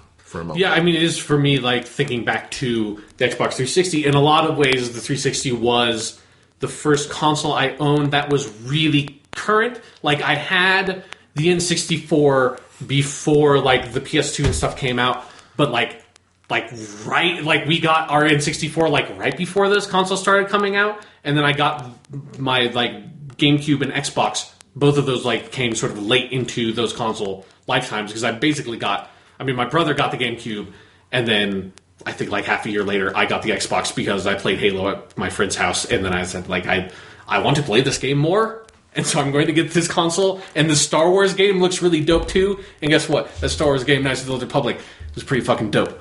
So those were basically the only games I played a lot on my original Xbox. Was Halo, Halo 2, Knights of the Old Republic, and Knights of the Old Republic 2. I played some Jade Empire and stuff, some other RPGs, but that was mostly what the original Xbox was for me, because I didn't have it for that long until the 360 came out. And then I wanted to get a 360 right when it launched, but we couldn't get it because they sold out really fast, because that was back when consoles had almost sort of a forced scarcity to them that was really frustrating. So then it remember very clearly, we went on a trip to, I think we were in Las Vegas, because it was a spring break trip for my brother, because he played baseball along with every other sport on the planet. So his high school, Golden High School, was in some tournament, I think, in Las Vegas, because that happened a couple of times. And so we were over there in that general area. It might have been Arizona.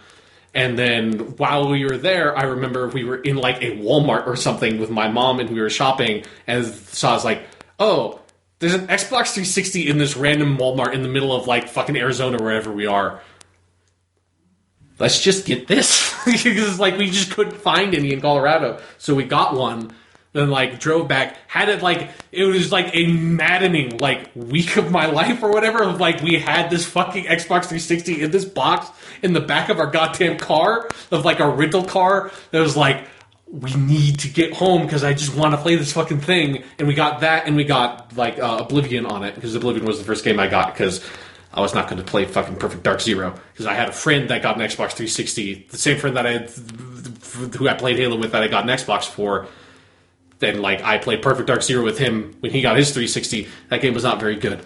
So we had that 360. We eventually got back home. It's plugged it in, played some Oblivion, and then the rest is history.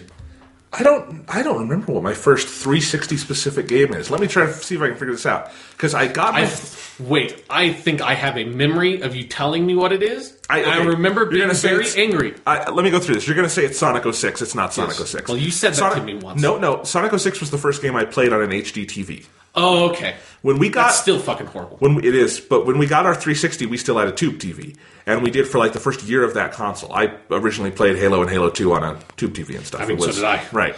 Most people did, obviously. Yeah. So, but no, the first two games I had for it were Halo and Halo 2, which were obviously original Xbox games, but they worked on the 360. I played a lot of Halo 2 the first year I had the 360 online. I'll say that much. Yep, absolutely. And I actually didn't get Xbox Live until the following summer, because my parents were kind of cheap, and I didn't have a lot of money, so I played a lot of local stuff with my brother and my friends.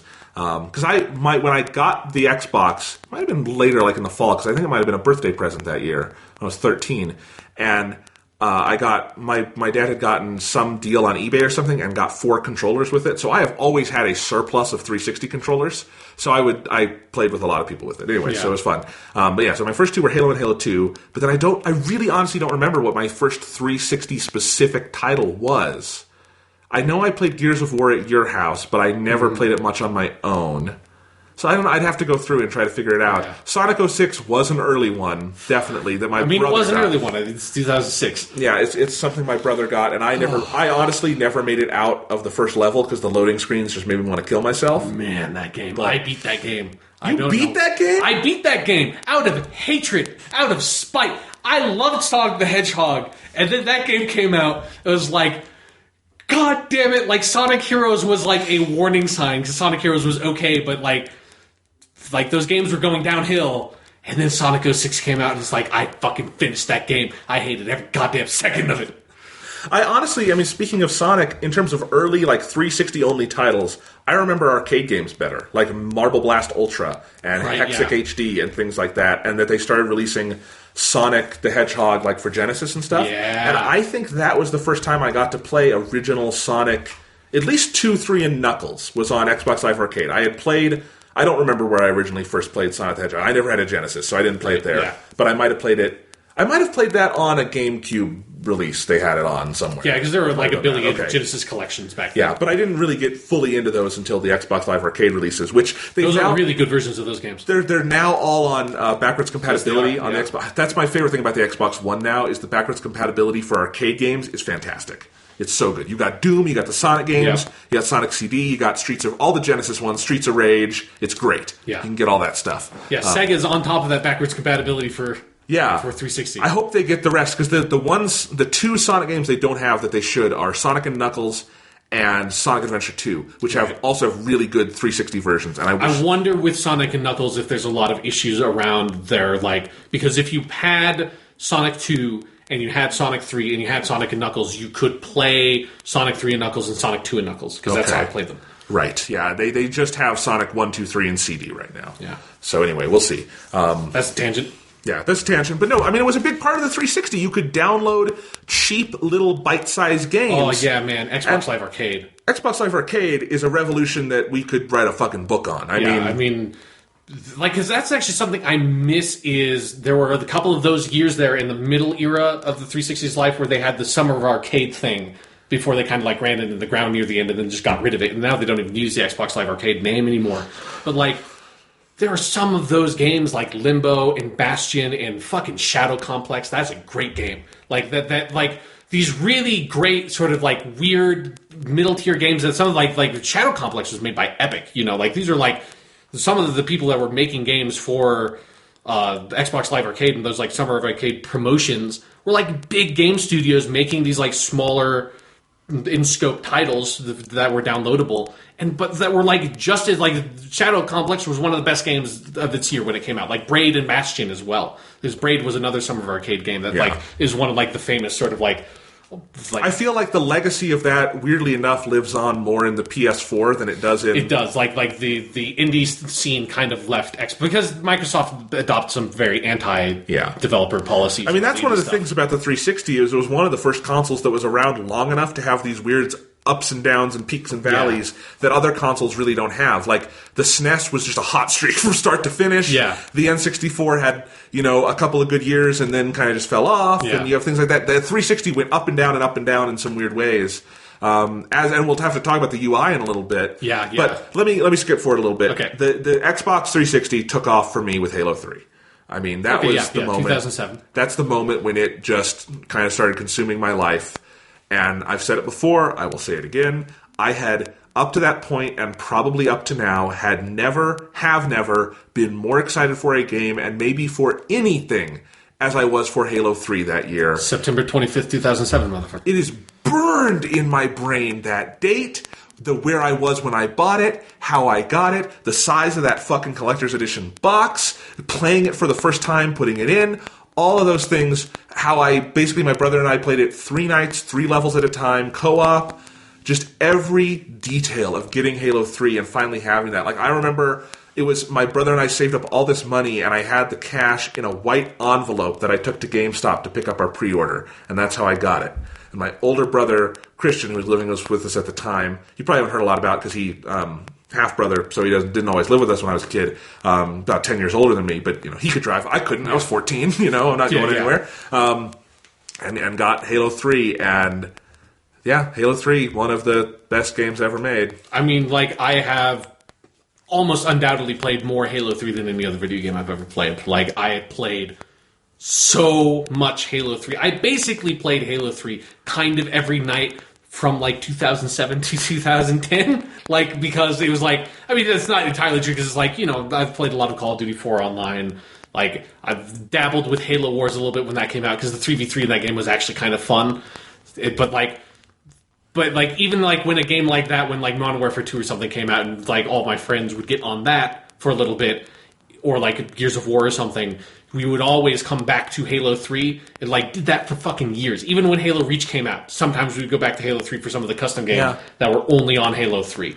Online ecosystem for Halo 3 was something that I had never experienced up till then, and still have never quite fallen into with a different game. No, I mean we could talk about great 360 games and overwhelming experiences for days. Yeah. I mean, you just listed off a bunch that could be topics on their own. Call of Duty 4, the Call of Duty effect after Call of Duty 4, the brief period where Valve was a big thing on the 360. The orange box. And we got Left 4 Dead 2 and the orange box and Portal 2, and those are some of the best games ever made, all there. EA's glorious shining moment before they started making kind of bad games again, where they had Dead Space and Mirror's Edge and Mass Effect, all in the same year or two. Yep. It's what is up with you, EA? All the franchises that started around that period that are technically multi-platform, but we remember them from the 360. I mean, Gears of War, just to say that was the 2006 release. That was the first really big 360 exclusive.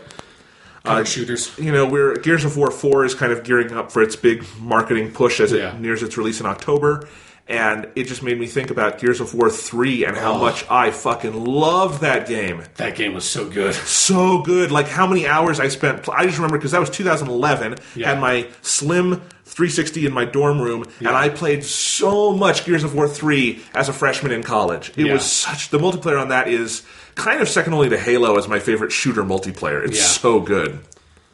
Yeah, man. Because that was because that is the weird thing that's because we knew each other before the 360 came out. We were basically friends before the 360 came out. Yeah. Because I remember very specifically with the Halo 3 stuff having a lot of conversations with you in the courtyard at lunchtime in high school when we were freshmen about how fucking excited we both were for Halo 3 because we both were getting the Legendary Edition and everything. And it's and it's weird to think about that whole span of our lives of that being the beginning of high school basically through most of college, and then kind of halfway through college is when the PS4 dropped. It's that's a huge span of time. It's so crazy. The 360 was with us for the end of middle school. All of high school was the 360 for me, and that's obviously a part of my life that is burned into my brain for many reasons, but the 360 was there for us the whole time. Yeah. It was what I took with me to college. I had my 360 and a TV. That's what I brought. It meant I didn't watch Blu-rays for a year because the 360 just had a DVD drive. So I brought some DVDs and stuff, and I had the 360 with me I had that slim redesign, which that's my favorite version of it, which, not the last redesign, the second one where it had the touchpad button, the cool black one. I think my brother's got that now. The 360 I have at my house now is the super old one that doesn't even have Wi-Fi on it, so I have to, and I've lost the wireless adapter, so I have to plug an Ethernet to it to make it run. But anyway, so... yeah, I had it for so long, and then, eventually the PS4 came out, and I kind of dabbled with the PS3. Both of us did at the end of that generation. I had my great PS3 experiment. Yep, I had the PS3 from 2009 onwards. I got it in 2009, but I got it mainly as a Blu-ray player. Right. And I mainly used it for that and some exclusives. And then it was in the last couple years that I really got into it. And I love that console too, and I could talk about that. But definitely for nostalgia's sake and impact on my life and on our lives, the 360. The 360 is just legendary to us. Yeah, I mean, God, I have thinking about early Xbox 360 now that you've got... because I haven't thought about that in so long. Because again, that is for us, for reference, is when we were I was 8th grade and freshman in high school. That is early 360. Yep. And so for me, it was a lot of, Because it took a little bit. Like I had the 360 for several months before we got Xbox Live. It didn't take my family quite as long, but it still took a bit of convincing my parents to buy into it.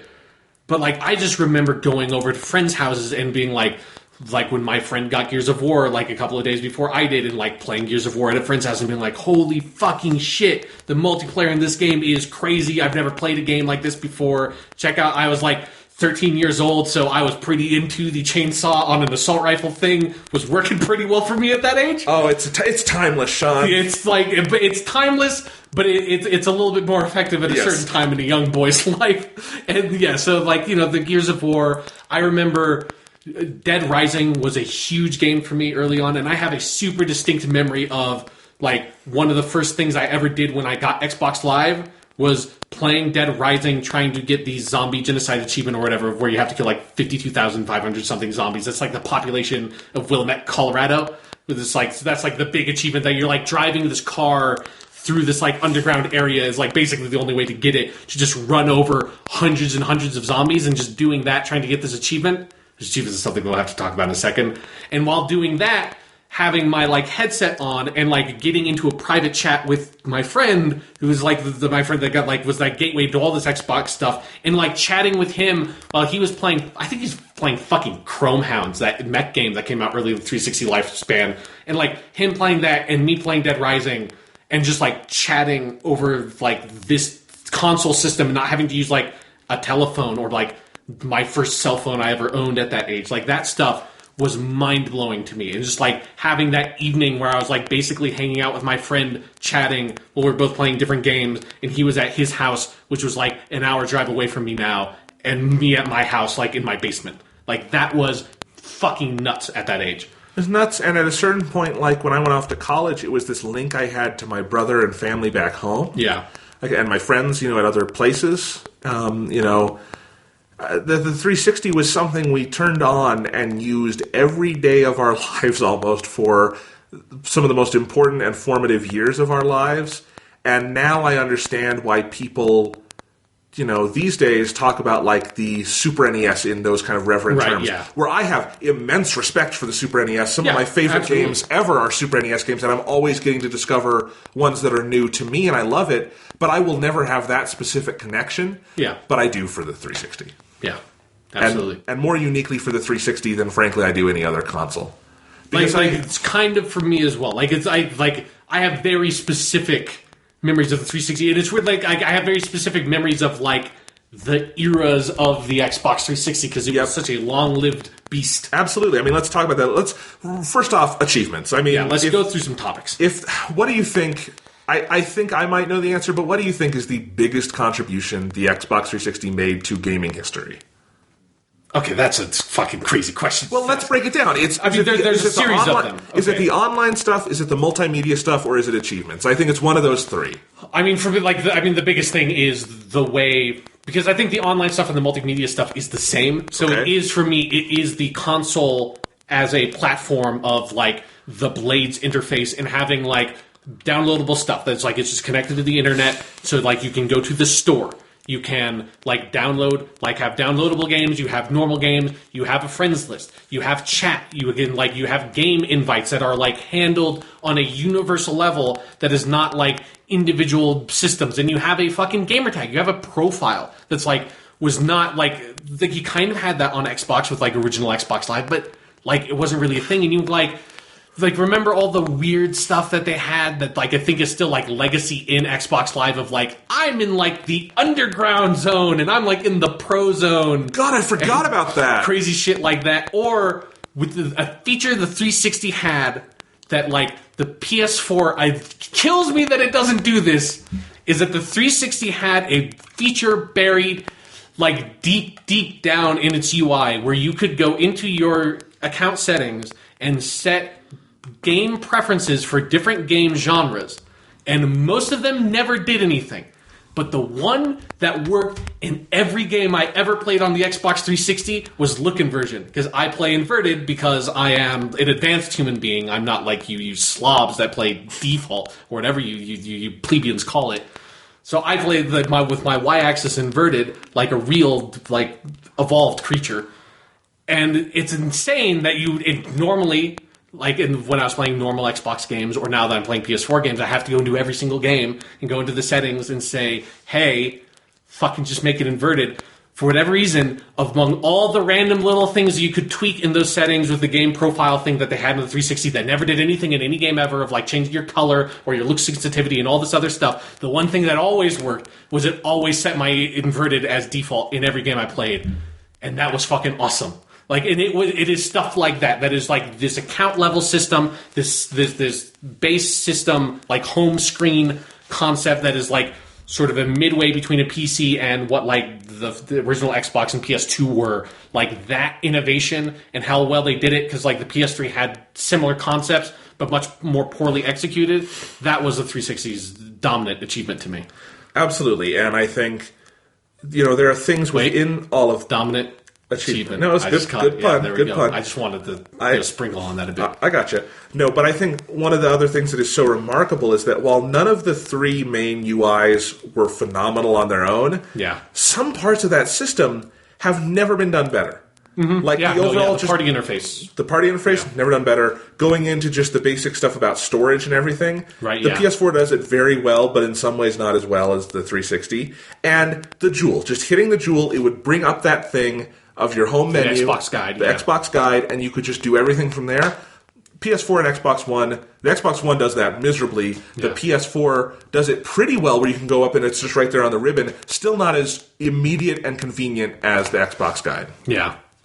Yeah, no, like it is that like system level stuff. It is that, and that is the thing. It is, and it is specifically for me, even though I know it was way worse, it is that blade, that sick blade coming out of the left side of the screen whenever you press the Jewel button. That's like, and you could like customize the way the blade looked, and I had a Halo 2 theme, and it looked shitty, but I had it on there anyways, and you could never read anything because of like all the different colors on it. And like just being able to change like the color of that stuff and the color and like the pictures on your home screen and stuff like that. But just whatever game you're playing at any moment, even if it's in a cutscene or whatever, you press that button and the sick just silver blade just slides out of the side of the screen, and you have your friends list there, and that's where you go to go into party chat or go back home, or you can pop like the disc tray and stuff, or you like you hold it down to turn off the console and stuff, like all of that. Like I have so much nostalgia around those features. I had totally forgotten the guide in the middle of the screen wasn't introduced until the NXT. Nope, that was the NXT. I forgot innovation. That it had. I had until this day, Sean. I would never have again remembered the blades coming out from the right, because it basically did all the same stuff. But now it's vivid.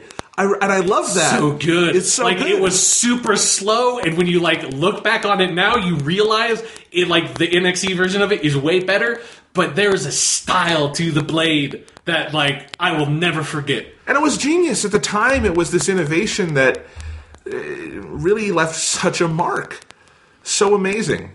But let's talk about those three UIs. I mean, you had the original, the Blade system. Blades. Then the NXE, which was this unprecedented thing of making an UI upgrade into this giant event. I remember how excited we all were at school for the NXE. And like the party system on the NXE was amazing. Yeah. And avatars, which didn't work, but somehow still, like, if you dig deep and like say a dark like antediluvian prayer while you're using your Xbox One, you can still find the avatars lurking within the dark heart of that system somewhere. You can.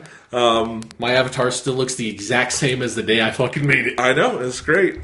Mine mostly does. I've put a Master Chief helmet on him. Yeah, I gave him a couple of toys that I unlocked across the way, but the core man is himself. Awesome. And then we had the final one, which was, to me, by far the worst. Which the Metro one. Yeah, the Windows 8 barf. You mean the advertising, all the commercial box? Yeah, man. Yeah, like, that one was a bit rough. That one was really rough. But the NXE was pretty brilliant. And the NXE was really cool. I mean, you look back on it now, there were certainly some things I think we would call clunky, but in trying to do as much as it was doing at the time, like, oh my God. And I really do think, ironically, whoever designed the PS4 UI took way more from the 360 than the Xbox One did. Yeah, actually, that's a really good point, that like the NXE does look like it. Like the PS4 UI is in a lot of ways a mix between the Xbox 360 NXE and the cross media bar from the PS3. Yeah, just that idea of it's all going to be there. It's going to be simple and as accessible as we can make it with the least amount of garbage. Yeah. And the PS4, I think, took that to another level, but it really does feel like the 360 ethos, which was completely dropped in the initial version of the Xbox One, they've improved it. The current UI is much better, although I still think it's messy. It's always going to be. They're never going to fully fix that because it's kind of baked in. And I kind of want to ask that question. Like, the 360 was such this special moment in time. It did so many special things that we've touched on. And by the end, it felt like some of that had fallen off a little bit, and the Xbox One has not really recaptured that. And in the ways it's trying to, things like Halo 5 felt like Halo done wrong in some ways. Oh, yes. And Gears of War 4 looks like it'll probably be good, but I also wonder if the time for Gears of War has just passed. It feels like a bygone era. And the fact that you're playing is like Marcus Phoenix's son in this one. Yeah. It's like, you're making the wrong moves. But just is the time of Xbox in that form just kind of gone at this point, do you think? I think so. Like, it's why I popped on the PS4 train and kind of never looked back. It's weird. It's like I am bathing so hard in the nostalgia right now, just thinking about the different UIs and like the NXE and like all my memories of playing Halo Wars 3v3 and Halo 3 Online a lot. It's like that was like the NXE days compared to like the Dead Rising, Gears of War, which is the Blade days. But then when I'm thinking of what were the games I played all the time with the Metro UI, like what are my memories of like that? It's like kind of like I know that like, well, yeah, I played like Halo 4 on it. I know that like that was like Grand Theft Auto 5. It's like I know there are games that I played, like very good games that are played like during the Metro days of the Xbox 360. But none of it is like, it doesn't leap out at me as like when I'm thinking about, man, that NXE, like that thing was crazy and weird looking, and I can vividly recall the back of the Halo 3 background image I had the entire time I had the NXE, and all the weird like background, like when you went on the avatar screen and the weird like they would have like a ghost and stuff like hanging out behind the avatars. Like I can remember that stuff so vividly. Like I'm trying to recall specific things about the Metro UI, and I kind of just can't. And it's like a lot of that of like in general, I think like Microsoft had a turning point with when Don Matrix sort of took over with like all the Kinect stuff that like just like did not work. Like it's just like Microsoft as a direction with like their Xbox team went in the wrong direction, and they like started leaning to that direction harder and harder. That's why I had my summer of PS3 that I very much enjoyed with Tokyo Jungle and Journey and all the rest. And then eventually the PS4 comes out, and it's like, well, I'm going to get the PS4 because the announcement for the Xbox One was not good, and it's like it was just Microsoft leaning into their weird direction they were going with the Kinect and the media stuff harder than ever before. It was like, and it just completely broke me of it. And then it's like a huge bummer that then it's like eventually like Matrick leaves to go to fucking Zynga, I think he went to, and then Phil Spencer comes in as the head of Xbox, and like that dude has done an incredible job of turning that shit back around and like bringing back the Xbox love in a way that like I really admire. But it's like that cord was kind of cut for me. And I love the Xbox One. I don't want to be too down on it. I think it's got a lot of great stuff. I've had so much fun on my Xbox One. It is still for like community gaming. That's where I go because that's where my community kind of is. And I like it, and there's a lot of good things to recommend. I would, without hesitation, say if you want to buy an Xbox One, you should. I'd probably say the PS4 is the smarter purchase overall, but it's not like you will suffer with doing one or over the other like immensely. Yeah. You know, if you were to buy the Wii U as your only console this generation or something. That'd be an interesting move. Yeah, but like. But it doesn't have that same sense of cohesive identity that the 360 did and that the PS4 has for me now. Yeah, it definitely has for me. So, yeah, and I think there's some things the Xbox One does very well. We haven't talked about achievements yet. Yeah. And I like trophies. I like the way the PS4 handles trophies. Trophies got nothing on achievements. The way achievements are handled to this day is superior. It is a brilliant idea that was brilliantly executed at the start. The Xbox One only improved all of that side of stuff. Yeah. And that's the one part of the Xbox's identity that still feels so strong that when you get those achievement pops, and now they've got these great little boxes that like actually give you the achievement description when it comes up, and it's so cool because you can see exactly what you got there. All of that feels like really tight and smart still.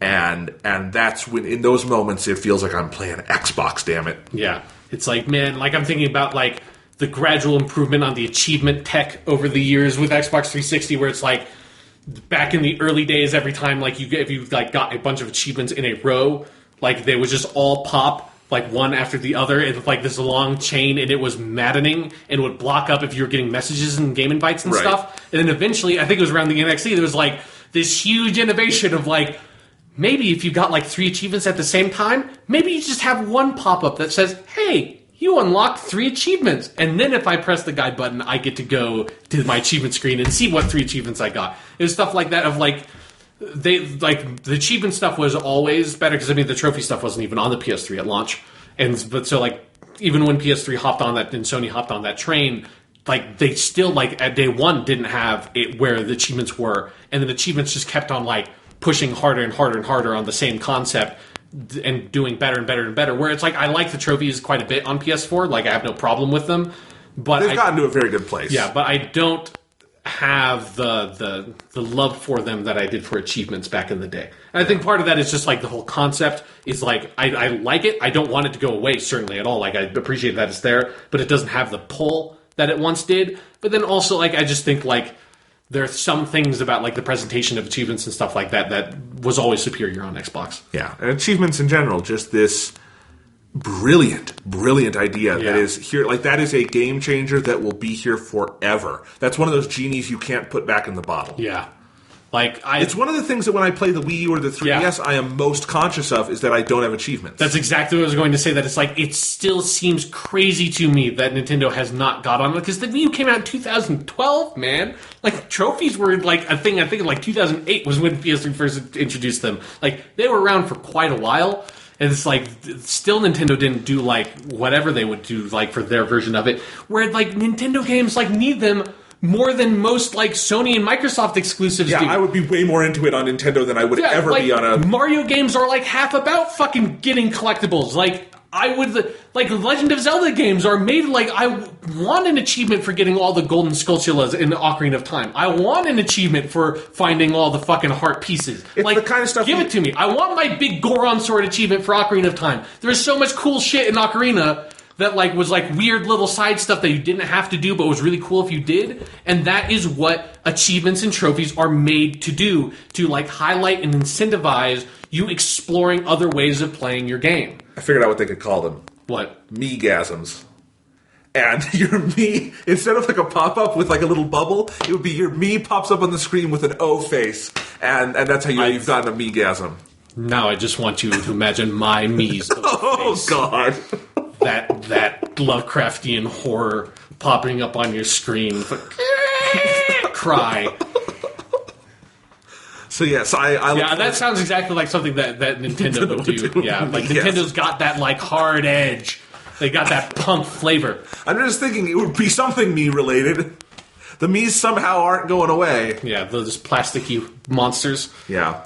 All right. Well, I think this has been a good look back on the Xbox 360. Yeah, pour one out for a fallen comrade. Yeah. I mean, I almost thought, should we do something like favorite game? But that's impossible. There's too many. Halo 3. It's Halo 3, and then for number 2, it's like a 30-way tie. Yeah, most hated game is Sonic 2006. We already talked about the big hits. Yep. So pour one out. Maybe go play a little... maybe I'll go home and play my 360 game on the Xbox One, because that's what I've actually got hooked in. Yeah. But you know what? I'll say this. It's my favorite thing about the Xbox One now is because of the 360 backwards compatibility. Whenever you launch a 360 game, it does the opening 360 thing. Yeah. My favorite thing really in the world. Good. Love it. Really good. Boot up animations. They've gone away. Maybe someday they'll come back.